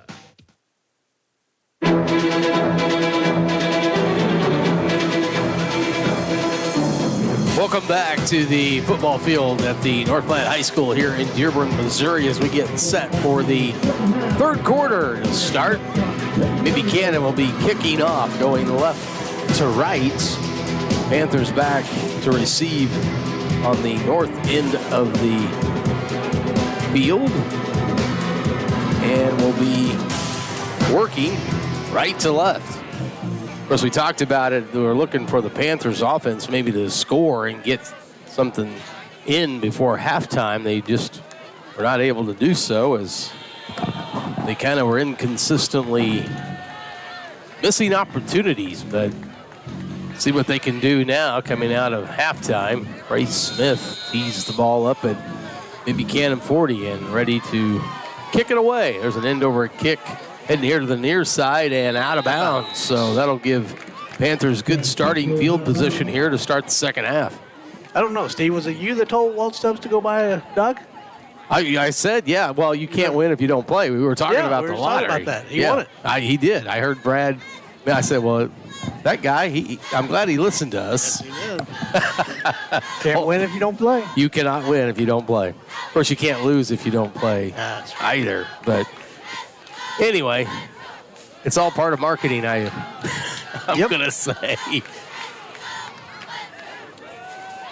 So they're trying to get the ball placed here. It should be, I believe, 35 or the 40. They're going to put it to 35. So they start 1st and 10 from their own 35 as the ball was kicked out of bounds here on the near side. First play of the second half. Brendan Matt split out wide to the right. Snap goes directly to Armstrong. He keeps it. Follows some blockers. Picks up 5. Yeah, right up into the 40, and he's brought down there, so a good pickup on the first down. Gets ahead for 5, so bring up 2nd down and 5. See if they can put one of these drives together like they had there. Was that the second quarter? They're taking it down there and kind of stalled out with the interception. And they were consistently running it until they went to the pass play, and then it was intercepted. Yep. So now Caleb Wright is wide to the right. You've got Snook, Armstrong, McCracken. Clock down to 4. There's a give to Armstrong. He keeps it kind of towards the middle and then picked up a couple. Yeah, close to the 45, but brought down about the 44. So another good gain will bring up 3rd down and 1 here on this first series. We're just starting the second quarter. Second half. Or the second half, thank you. The second half with the score in Buchanan 26 and Panthers 14. So they are very interested in getting this ball down the field and into the end zone. Caleb Wright split out wide to the right. Snap goes to Armstrong. He keeps it still on his feet and turning, spinning past the 50. Ahead for the first down, all the way close to the 48-yard line. Actually, a little bit further, closer to the 49, but past it. That's where the ball is placed down, so 1st and 10. And the Panthers have moved the ball into Mid-Buchanan territory. A good start right here for the Panther offense to start the second half.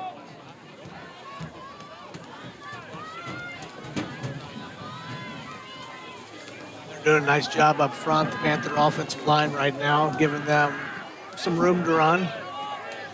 Yeah, they're opening some holes. There's a pass back and over the head of Snook and out of bounds. Tried to dump it to him out here in the near side flat, left side of the offense, but out of his reach, so the ball will be placed back down, 2nd down and 10 from the 49.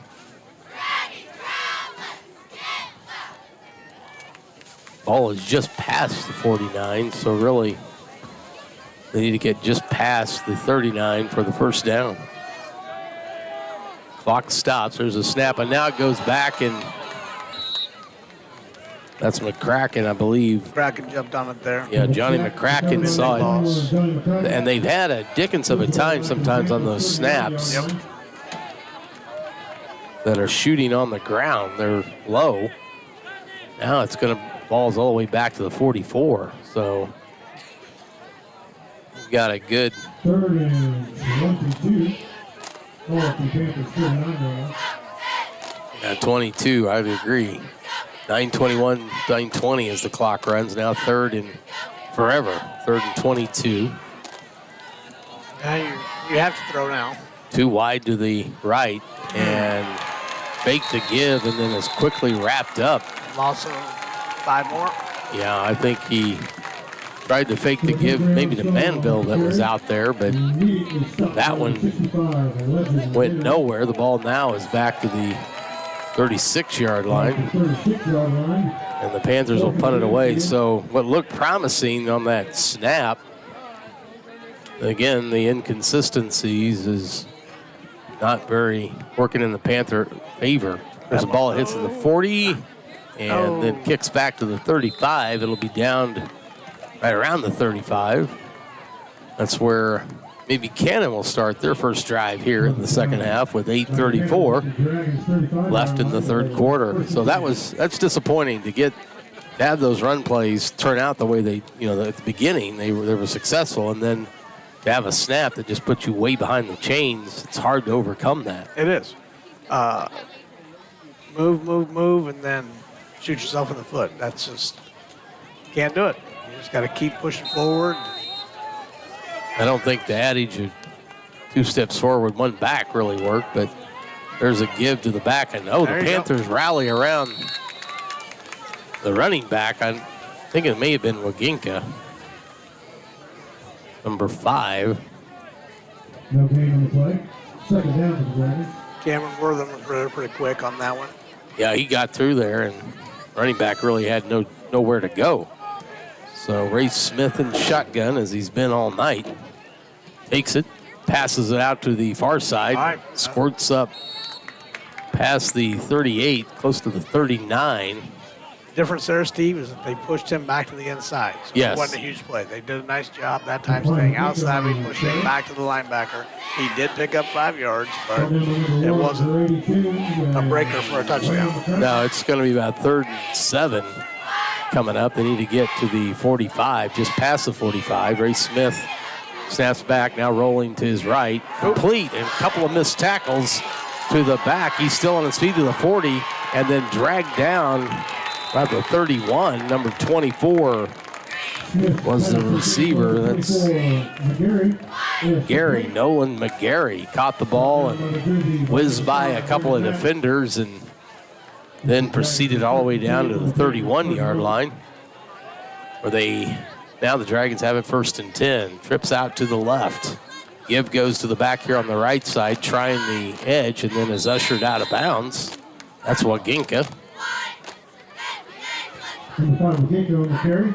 But able to pick up close to 5 or so yards. Pushed out of bounds at the Panthers' 25-yard line.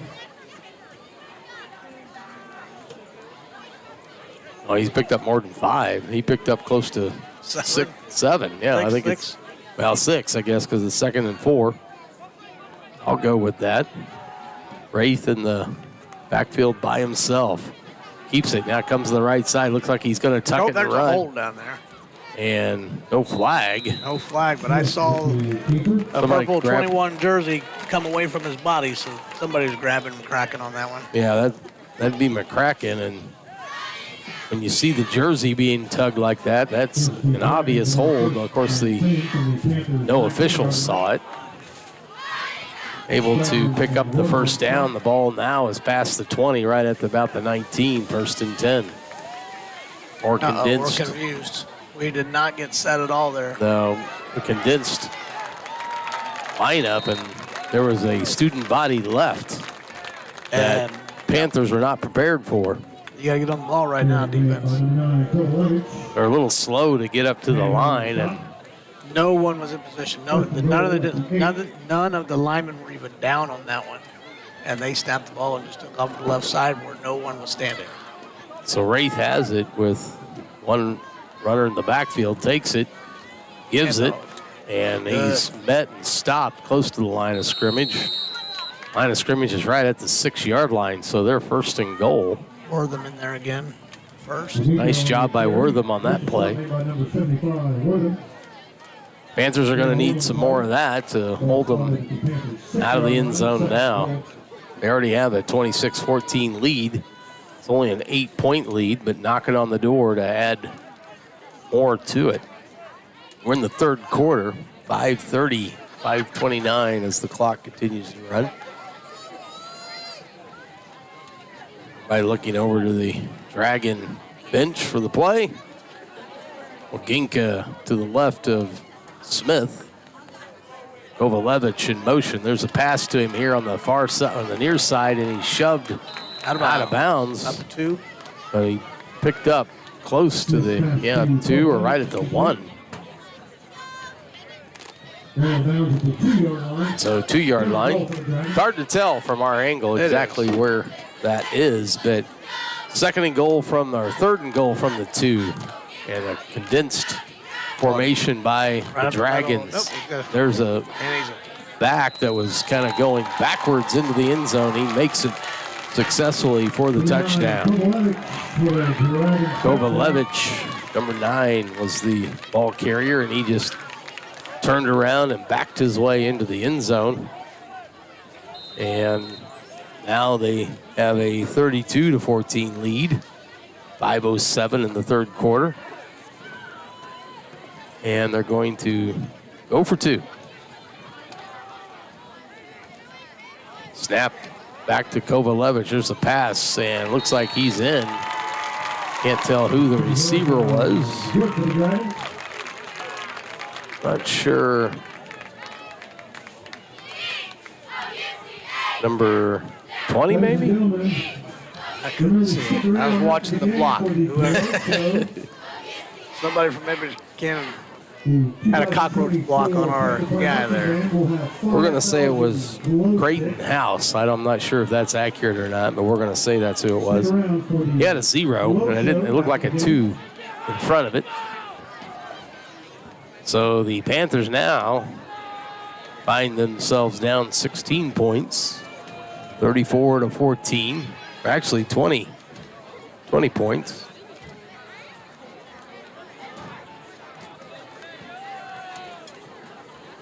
I guess they were up 12. I said 8. It was always 12. They were down, because they were up 26-14. So I am not doing math well. Clay's not here to correct me.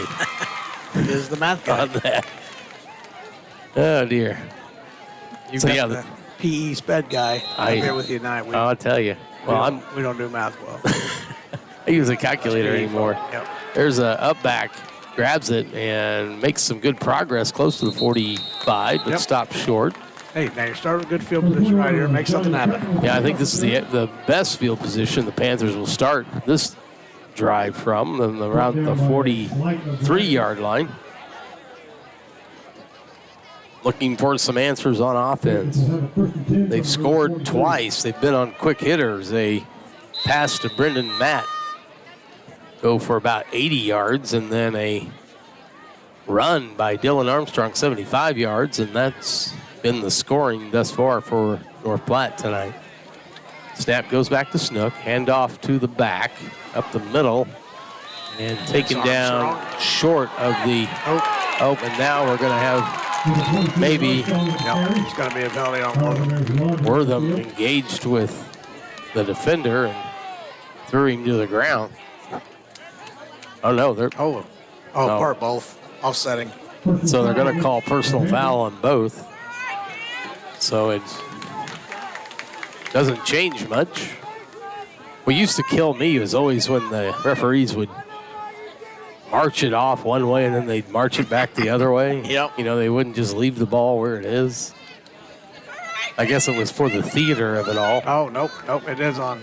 So it is, they're going to call it on Cam. They're not going to call it on both teams. So that puts the Panthers again on second down way behind the sticks. And they are back about 25 yards. So they need to get all the way to the Mid-Buchanan 47-yard line, and the ball's all the way back at the 28 of North Platte.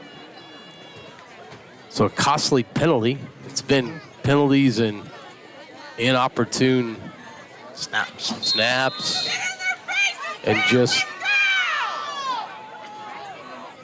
the inconsistency of the offense has been the detriment so far tonight.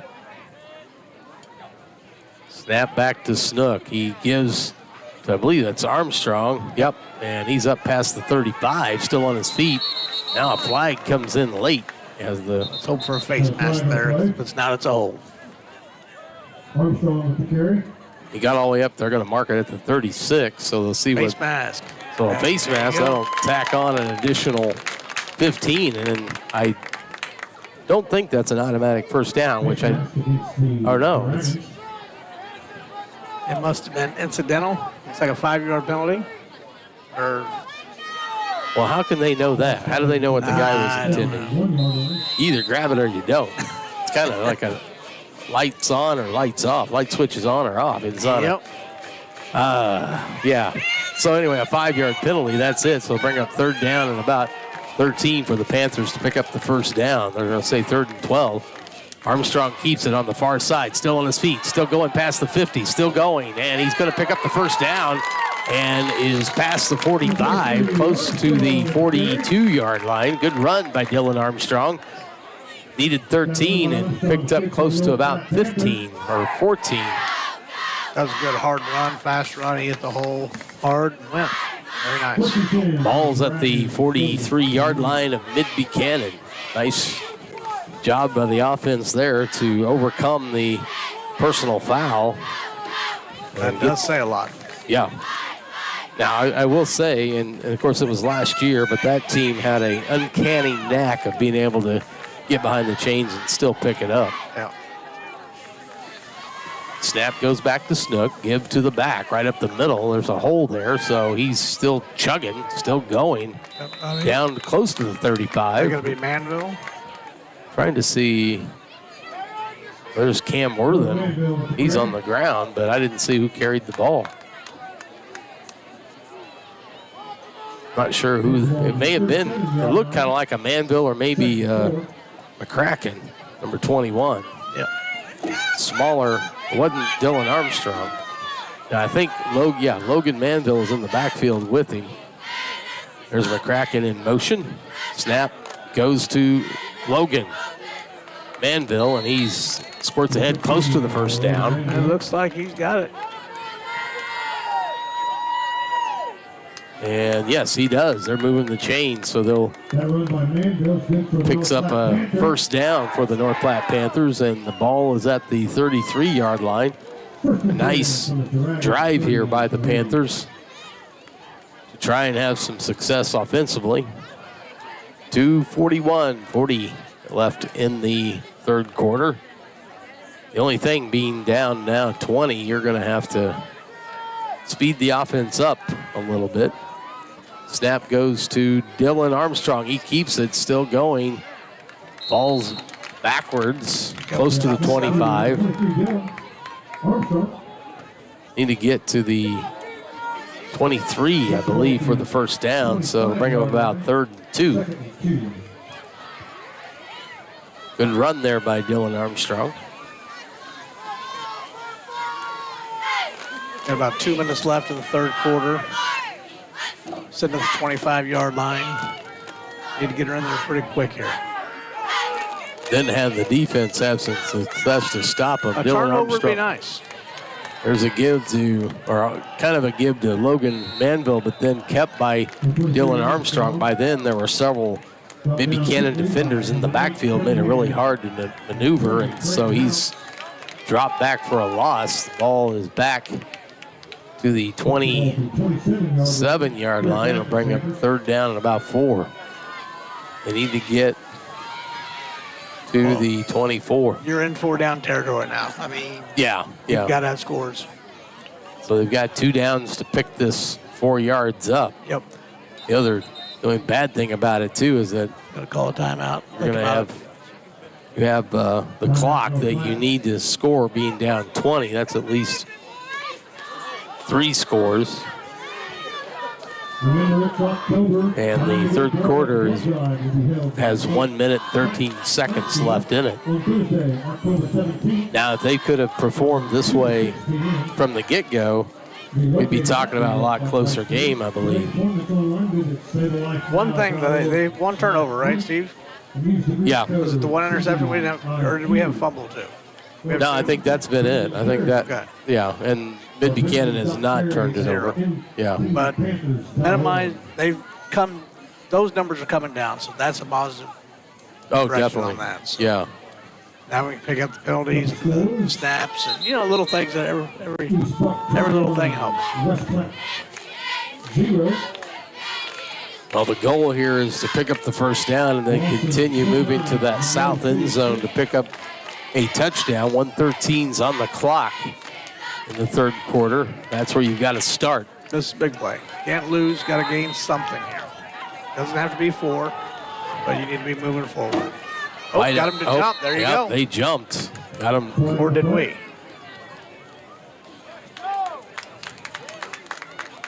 Panthers look like they're marching it off against Mid-Buchanan. So there's the first the down. hard count was able to get the Dragons to jump. That should be pretty close to a first down. Yeah, that's going to move the chains, the balls all the way down to the 22-yard line where the Panthers have it 1st and 10. So whoever was calling that, I'm not sure if that was Snook or Armstrong calling out that.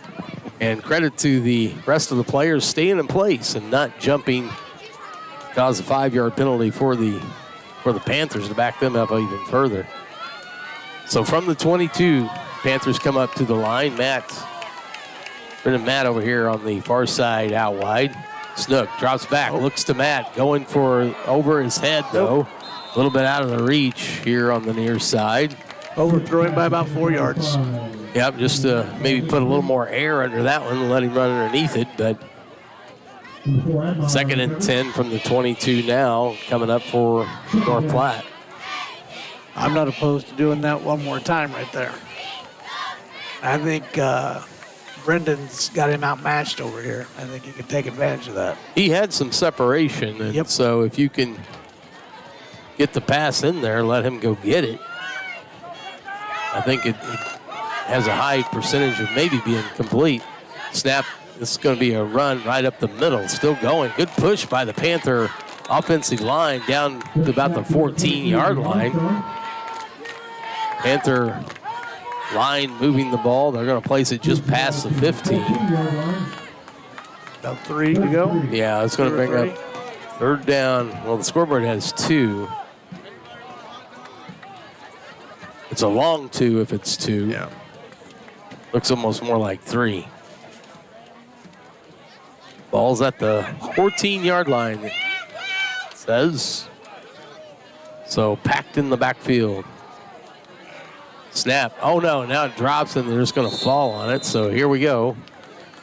The unfortunate, just at the most inopportune times. And that is... That was huge. You had 3rd and 2, 2.5. Now you got 4th and 6. Yeah, 4th and 6 for the first down. And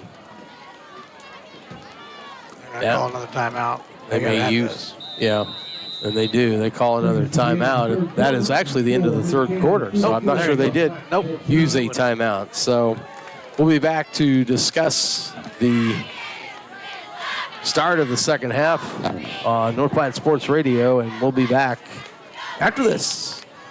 I love playing sports, especially for my school. And that's because school sports are special. It's where it's safe to fail. It's where we're taught resilience, where our fear becomes confidence. It's where we learn to get back up after every fall.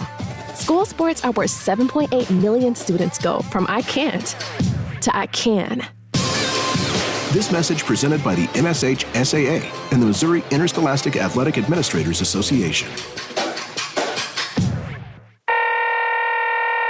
McGruff here. The crime dog? Yep.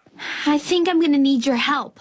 I've got an internet bully. Okay, well, what you do is... Maybe you could put a virus on her computer.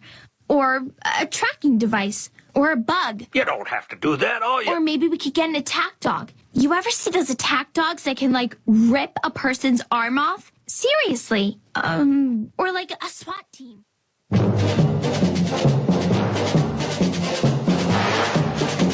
Getting ready to start 4th quarter play as the North Platte Panthers have the ball at the 16-yard line, and they will be looking at a 4th and 6 coming up.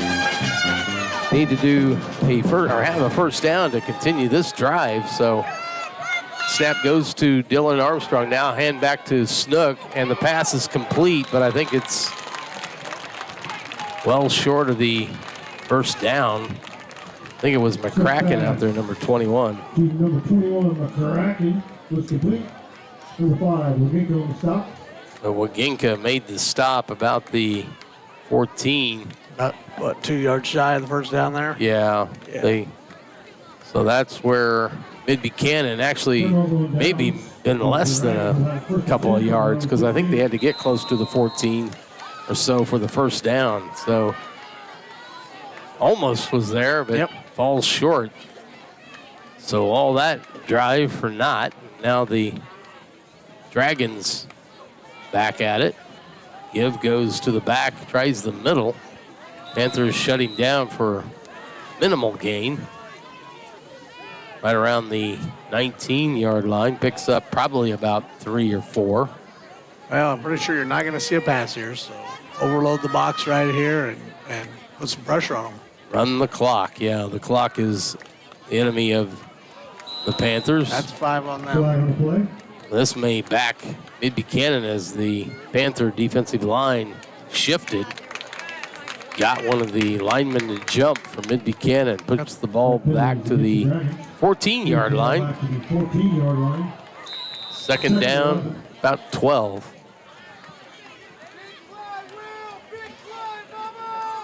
So the Panthers need to get a stop here with 11:20-19 as the clock runs. Ray Smith fires it over to the back. Cuts it back to the middle, close to the 20. So a good pickup, about 6. Turning back inside, though. Positive things here. Need to get to the 25, I believe, for the first down. Third and about 6. Yeah, it's going to be maybe a long 5 because the ball's on the other side of the 20, not quite to the 20. And they need to get to the 25 for a first down. So a long 5, third and long 5. Clock continues to run. 10:39-38. Ray Smith now with. Contain him, keep him to the inside here. Probably going to be a quarterback around that end over there. Yep. There it is. The snap goes to Kovalevich, and he's trying the near far side, but I think he's going to be short by a couple. He's a couple short. I think they're going to give us a little taste of our own medicine here. They may try to get us to jump off sides here. So they're quickly up to the line and start this play.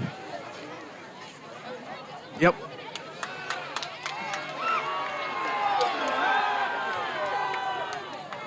They got us to jump, but he must not have gone into the neutral zone. Our right end jumped. Yeah, but he stayed home. Yep. They're trying to get him. No, they do snap it up the middle. Got it. And he's right at the 25. They need to get to the 25. Depends on the spot now where they put this ball down. Our official on this side says no. The official on that side looks like yes, and it is yes. So they go with the first down. They've got the ball actually past the 25 is where they place it. So first and 10, 25 for Mid-Buchanan. Clock continues to run. Snap goes, handoff behind a back or two, still going up close to the 30. Handoff to number 5, Waginka. Waginka, the ball carrier. Number 32, McCracken. And McCracken got it for the tackle. Second and 5.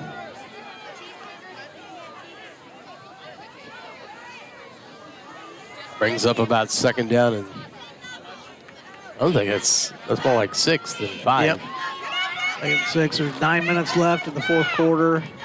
Give to the back, right up the middle, and he's past 14. The first down, past the 40, and then falls down around the 43 for the first down.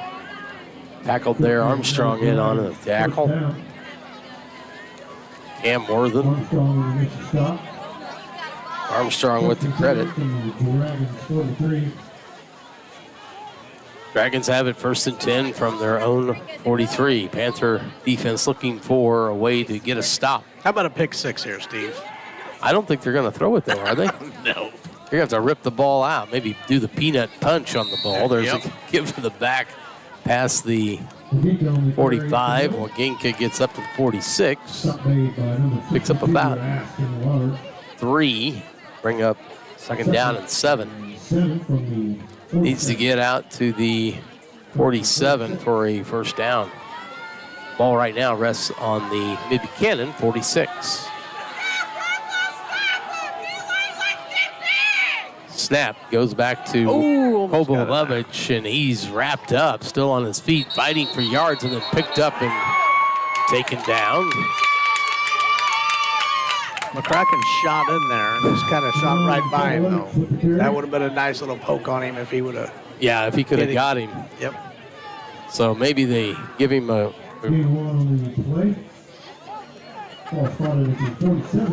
Maybe give him a. There you go. Give him a couple of yards. It'll bring up about a 3rd and 6, maybe a yard. 3rd and 6 coming up. Snap. Kovalevich trying the far side. He's ahead for the 1st down, and then I believe ran out of bounds. What did we win, Steve? Well, a Lowe's gift card of $25. That's a nice little pickup. I'll take it. Yep. Very nice. Helped a good cause and got a little shopping money. And I've got four ducks over here. Yep. So you're still $5 ahead. And I am. I came out a winner tonight. Here we go. We gotta get set. There we go.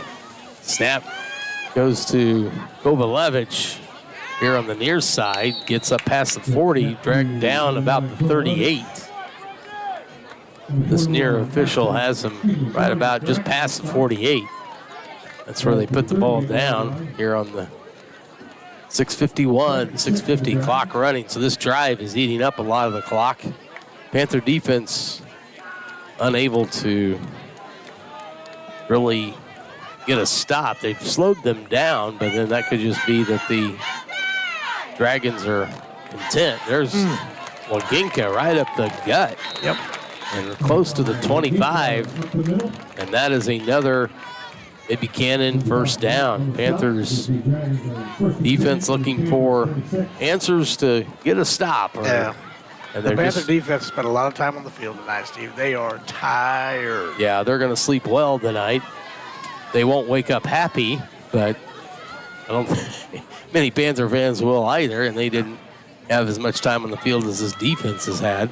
6:10, 6:09, clock continues to run. Rafe Smith in the backfield still. Got a couple of in tight on the far side. Where he's going to go that way. Looks to pass, but now runs. Keeps it drugged down. Looks like maybe Kuntz got him, number 1. You got to say something about Mid-Buchanan's line there. We had 10 guys in the box right there, and he still picked up 6 yards. Yeah, 6 yards. Just going around the end. One of the things that, and I've mentioned it before, but Clay Atterbury and I have talked about it, just the end, the ability to force it back inside to where you've got help. Panthers have struggled with that. It's not just one player. It's just everybody just seems to not be able to get out on the end to stop it. Now there's one right up the gut. That's Waginka, close to the 15.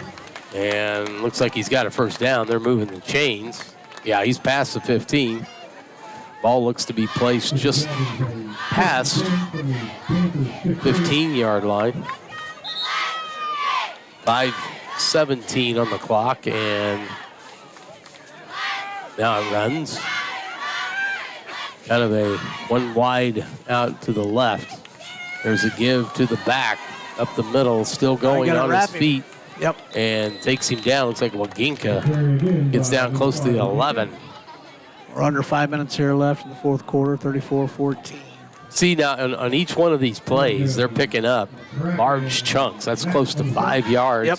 And they've gotten 4, I mean, at a minimum 3. That is tough on your defense to try and get the team off the field when you're giving up those large chunks on every carry. Yep. They're quick. They hit the hole quick, and they hold on to the football. Yeah, they've not coughed it up. Well, Ginka again, the ball carrier, past the 10 on the far side. A couple of Panthers there to greet him.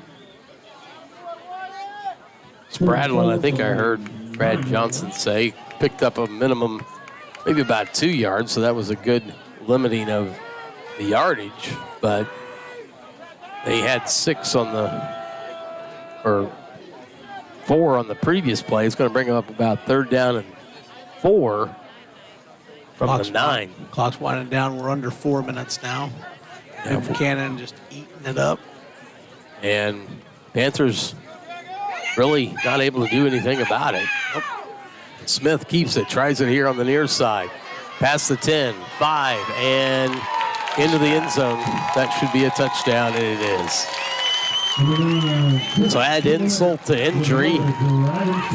That defense has been out here all night and out of gas, out of steam at this point to find a way to stop the Mid-Buchanan Dragons offense. So they punch it in and now makes the score 40-14. They will try to kick the extra point. Reese Smith, I believe, will do the kicking. Yep. All right, Steve, you got 3:35 left. You're down 26. You just need to find something here positive. Yeah, to overcome 26 points in 3 minutes and 35 seconds. Not going to happen. I was going to say the odds are not in your favor. That's not going to happen, but let's put a drive together that, a 3-minute drive, 3.5-minute drive, and finish with a positive note. No messed up snaps, no penalties. Yeah, have a clean series that you're able to take with you next week when you've got to go on the road to Lawson. And then this is the final home game of the regular season for the North Platte Panthers, and then they've got 2 road games, one at Lawson next Friday night, which we are planning on bringing you the play-by-play for, and then they finish up the year at West Platte for the Tobacco Stick game. Yep. And since the Lady Panthers beat West Platte, they should have a tobacco stick. They should own the tobacco stick. We should have one for that, huh? I've talked to Ryan Davis about this. I think there should be a tobacco stick anytime we play West Platte. Yep, I agree with that. I don't care if it's in cards. You could be playing Uno. We need a tobacco stick for that contest. I dominate. My wife. You would win? Yeah, my wife won't even play Uno with me anymore. I'm so good. There's a pretty good kick all the way back, taken inside the 5 by Armstrong, I believe. Yep, right out to 25. Got to the 25, and he's slow to get up. I think he took one right around into the knees, maybe. Or the thigh. Yep, he's hobbling off, but able to do so on his own power. He is going to be sore tomorrow. Oh, yeah. Yep, for sure. Hate to see that with the game in the state it's in. But there's no give up in Dylan Armstrong, so doesn't matter what the score is. He's going to go out there and leave everything he has on the field or on the basketball court or on the baseball field. Just the way he's built.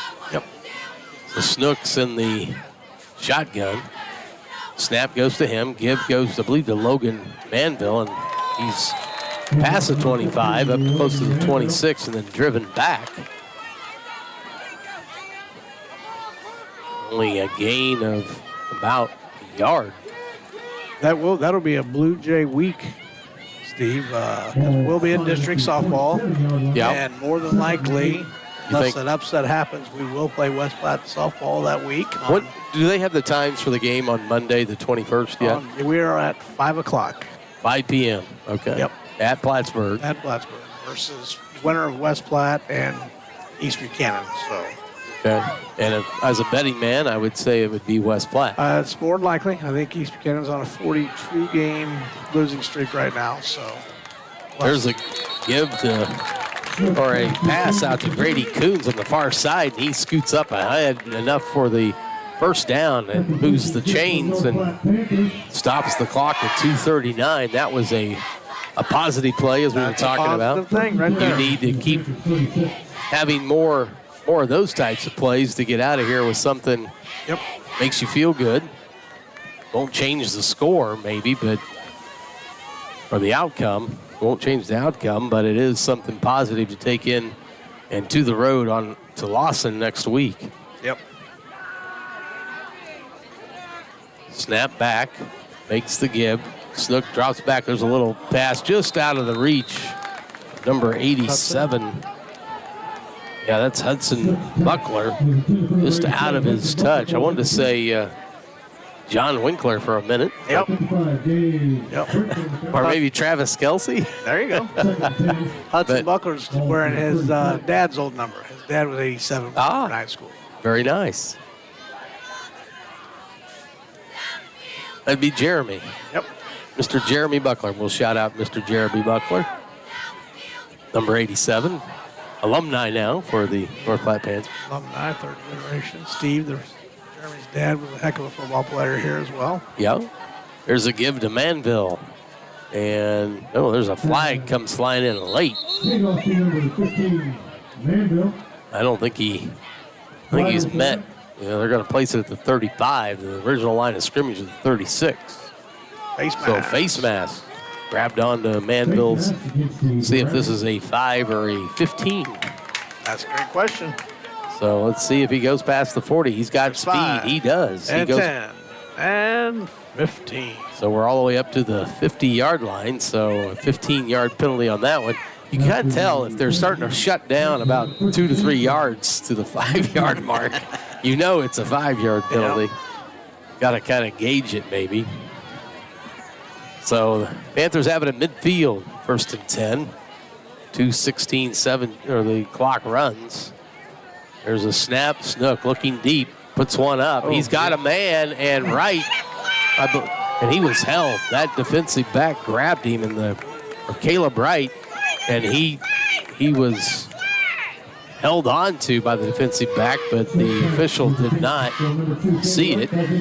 Nonetheless, no flag. I think it could have easily had one thrown. It should have been a flag. Well, he kept it in his flag container.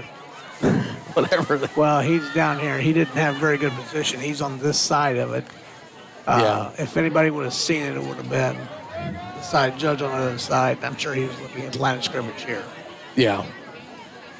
There's a pitch out to Manville as he tries the far side, past one guy up to still on his feet, the 40, and then taken down close to the 37-yard line.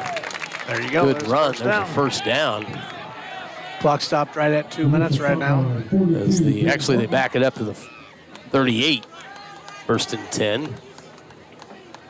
Now the clock runs with 54, 53, 52. Panthers are huddling up to continue to work on something to take away positive. Snook takes the snap, drops back, looking. Little screen out to the far side to Manville. He's past one guy, past the 30, and then brought down. Pick up a 10. Yep. Close to the first down. I can't tell if that marker, the marker, he's got to get past about the 28-yard line, I believe. I think they started at the 38. Looks like it's about less than a yard short. Yeah. I would have given it to him, though, Steve. That's just you would have gone ahead and marked it because in the end of things, it really doesn't. Yep. Would have patted him a couple of yards. Snook takes the snap, drops back, rolls to his right, still going, looking, and a nice grab by number 2, Caleb Wright, into the end zone, touchdown, North Platte Panthers. That's a nice grab by Caleb Wright. Great throw, threw it away from his body. Nobody else was going to catch that except for Caleb. Great. I got to say, he's got like Velcro on his hands to grab it the way it looked like it was soon to be past him, and he was able to hang on to it. So, now there's something positive you can take away. Acevedo lines up for the extra point.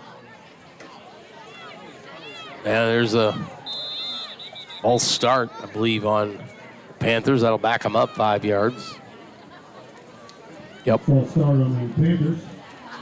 So back up 5 more yards and makes this, should be about a 25-yard kick. 20-yard kick previously. We'll see how good Dobby's leg is here. Acevedo up to the ball, strides through it, kicks it. It's good. well past the crossbar and into the nether over there where there's not much light. So he had enough leg for sure. You could probably back him up another 10 or 15. Oh, yeah. Very nice kick. And would have had enough oomph on the ball to get it through. Panthers move their score to 21. However, they face a 20-point deficit as Mid-Buchanan has a 41-21 lead here with less than a minute, 48 seconds left in the fourth quarter. But just what you were talking about, Ryan Cook, they were able to put together a nice drive, get down the field, and then punch the ball in for a touchdown. Yep. And on a positive note, now let's do something else here. Let's make sure that they don't score in 48 seconds. Well, so the offense was able to end on a positive note. Here's a chance for the defense to do the same. The onside kick here? Not unless you want to practice it. That'd be the only reason you'd do it. 20 points is the deficit, although Acevedo is very close. They just made one. Yeah, they're going to do the onside kick and taken by in front of the 50. The defender or the receiving Mid-Buchanan player step forward, and they can do that. Grab the ball. The ball's down at the 49-yard line. That's where Mid-Buchanan will start. So they must have been practicing the onside kick. Yep. And then never say die. I'm never giving up. I'm going to try to get it and put another score in. Just 47 seconds. Yep. Till the clock is 0. That's right. I'm sure they're just got it down in here. Yeah, it looks like they're in the victory formation. That should do Ray it. Smith takes a knee. Yeah, we're going to do it one more time, it looks like. Play clock's 34-33, and there's 37-36 on the play clock, or on the clock, fourth quarter. And there he goes to a knee, 29-28, and I believe that will be that. Panthers come up short tonight.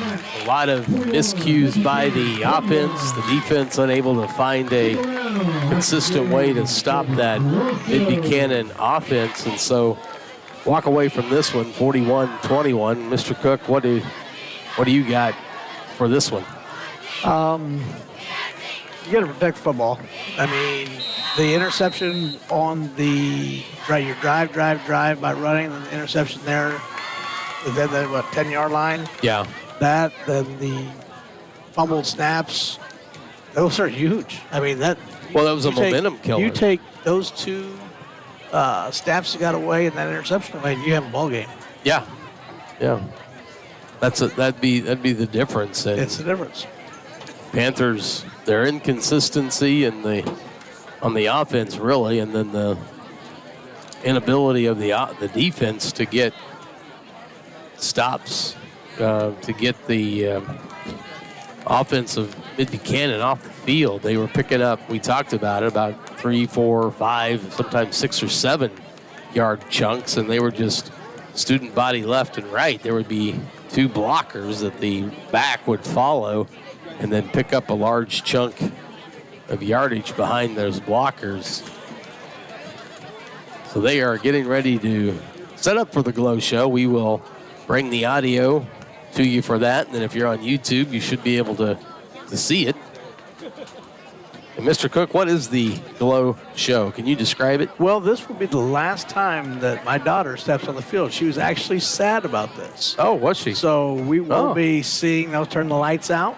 There you go. They will all be covered completely in glow sticks on the yard lines. And then we're going to take you back to the 1970s for some disco. A little disco inferno, and it's a good time. That's like we were talking about. Both of my girls participated in band, and the band is fantastic here.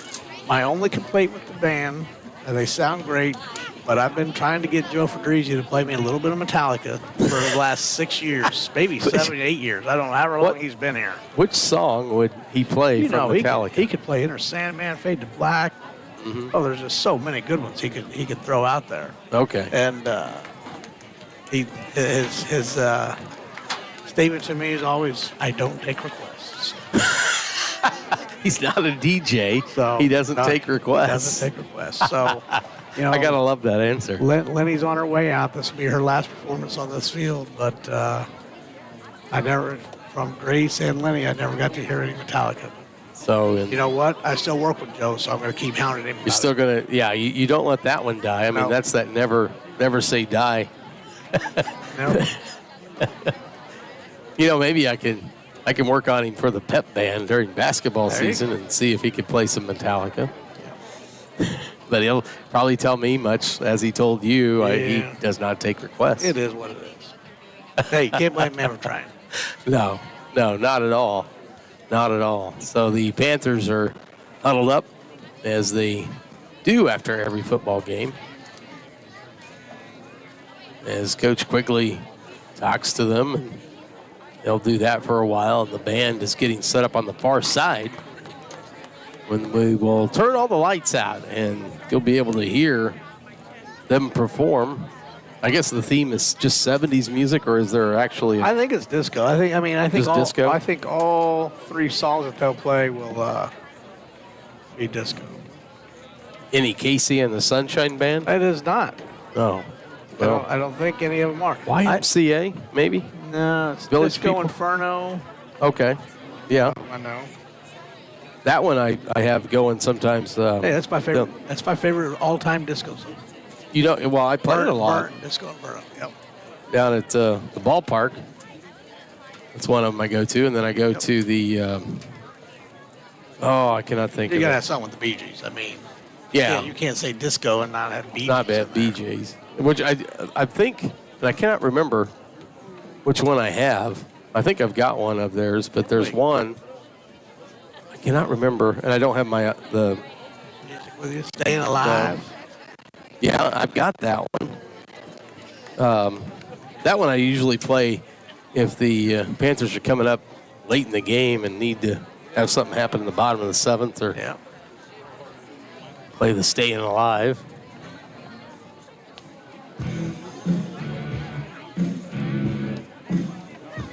Brad Johnson breaks out some AC/DC. There you go. Gets warmed up. Band looks like they're ready to get this festivity started, but they'll have to wait because this is a football field and the football team is on it. The Dragons are now vacating the field, but the Panthers are still learning. Huddle up about the 45 here. Get my binoculars out here and see if I can read Quigg's lips. You know, if you can do that even with binoculars, I'm gonna say good job, because I will announce it again on what is it, October 17th. There is a blood drive that will be, the Community Blood Center is asking for people to come out and give blood. You can register online at savealifenow.org/group and use the group code CBIQ. For additional details, get a hold of Brendan Carey at 816-450-3344, or you can email him at brendan.carey@nppanthers.org. So that's on the 17th from 2 to 6 p.m. up here at the North Platte High School. Come on up if you're able to do so and give some blood. That helps to save a life for individuals that are in need of that. Football field is, or the football team rather, is leaving football field as they walk off.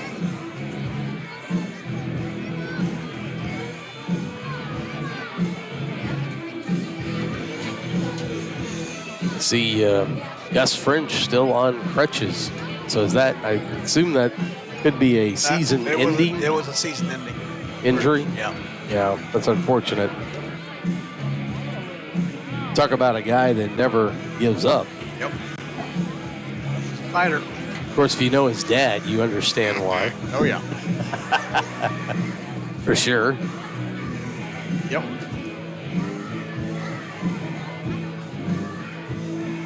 Some of the Panthers chatting with some of the Mid-Buchanan Dragons. See what Ginka down there talking to Armstrong. So, well, a few of these guys are going to be teammates here in a few weeks. Yeah, they're going to, because they wrestle together. Yep. From football right into wrestling here. Yeah, and then they're on the same team.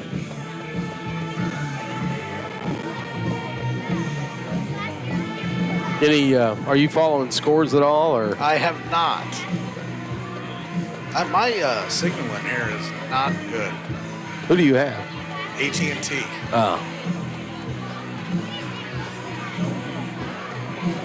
I'll give a shameless plug for Verizon. It's always worked well enough for me. I know Marilyn Kirsten sometimes has problems down at the ballpark, out of Dean Park.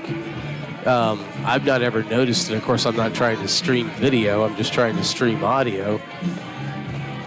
But I've always seemed to have been able to do so. 1 hour ago, you had East Buchanan up at half, 14-0 over the Blue Jays. West Platte, but that's the only one I'm seeing.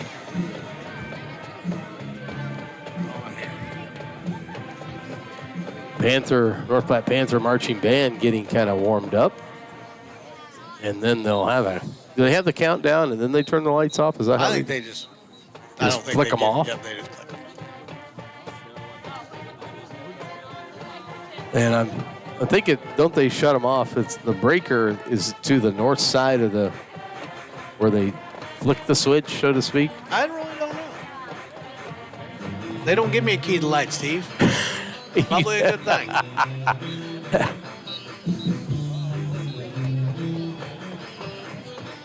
Now they're still distributing some glow sticks out on the field,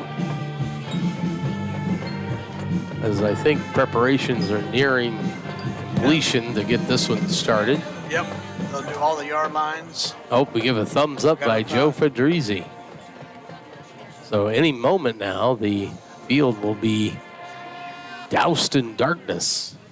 Welcome, ladies and gentlemen, to the 2024 Glow Show. This year's show has an estimated 5,000 glow sticks being used. We are 5,000 glow sticks. I think we're going to step aside and then we'll come back with final thoughts after our glow show. So enjoy the show. Count.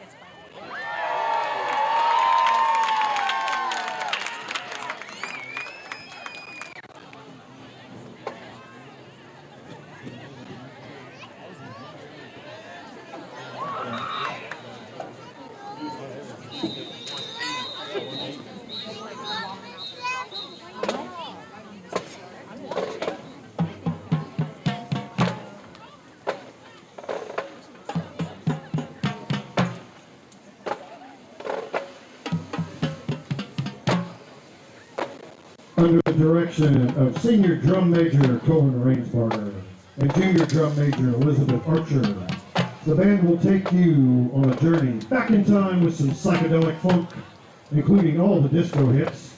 Tonight's show will feature Funky Town by Lips, Disco Inferno by the Tramps, and a fan favorite, YMCA. Thank you, seniors, for all your hard work and dedication to the last 8 years of band. Drum majors, is your band ready?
So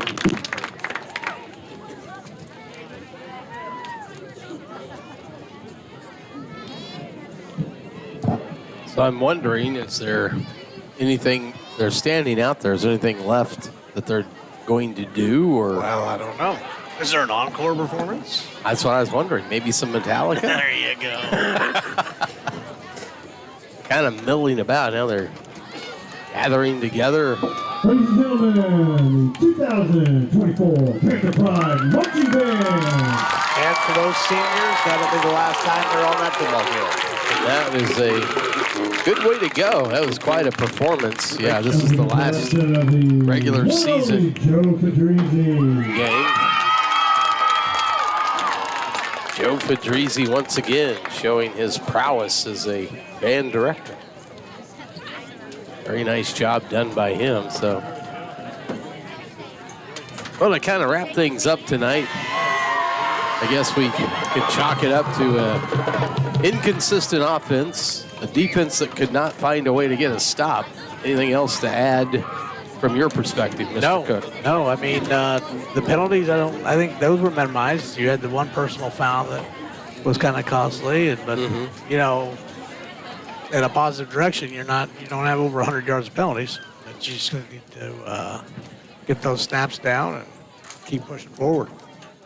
And I like the way what you talked about in the game offensively on a positive note. The pass to Caleb Wright with Velcroed hands, able to grab the ball and take it into the end zone for the third touchdown of the night. That is a good positive that they were able to sustain a drive, get the ball down close to the north end zone, and then Caleb Wright's pass from Snook to Caleb Wright, able to grab it, take it the distance into the end zone, was a nice thing to walk away from tonight, although a loss. That's a positive you can take with you next week up to Lawson. And you showed that you can be a quick hit team too with two. Yeah. You know, this is the Mid-Buchanan football team is a pretty good football team. Yeah. And with that strike to Brennan Matt, then the run by Armstrong, I mean, that can come in handy.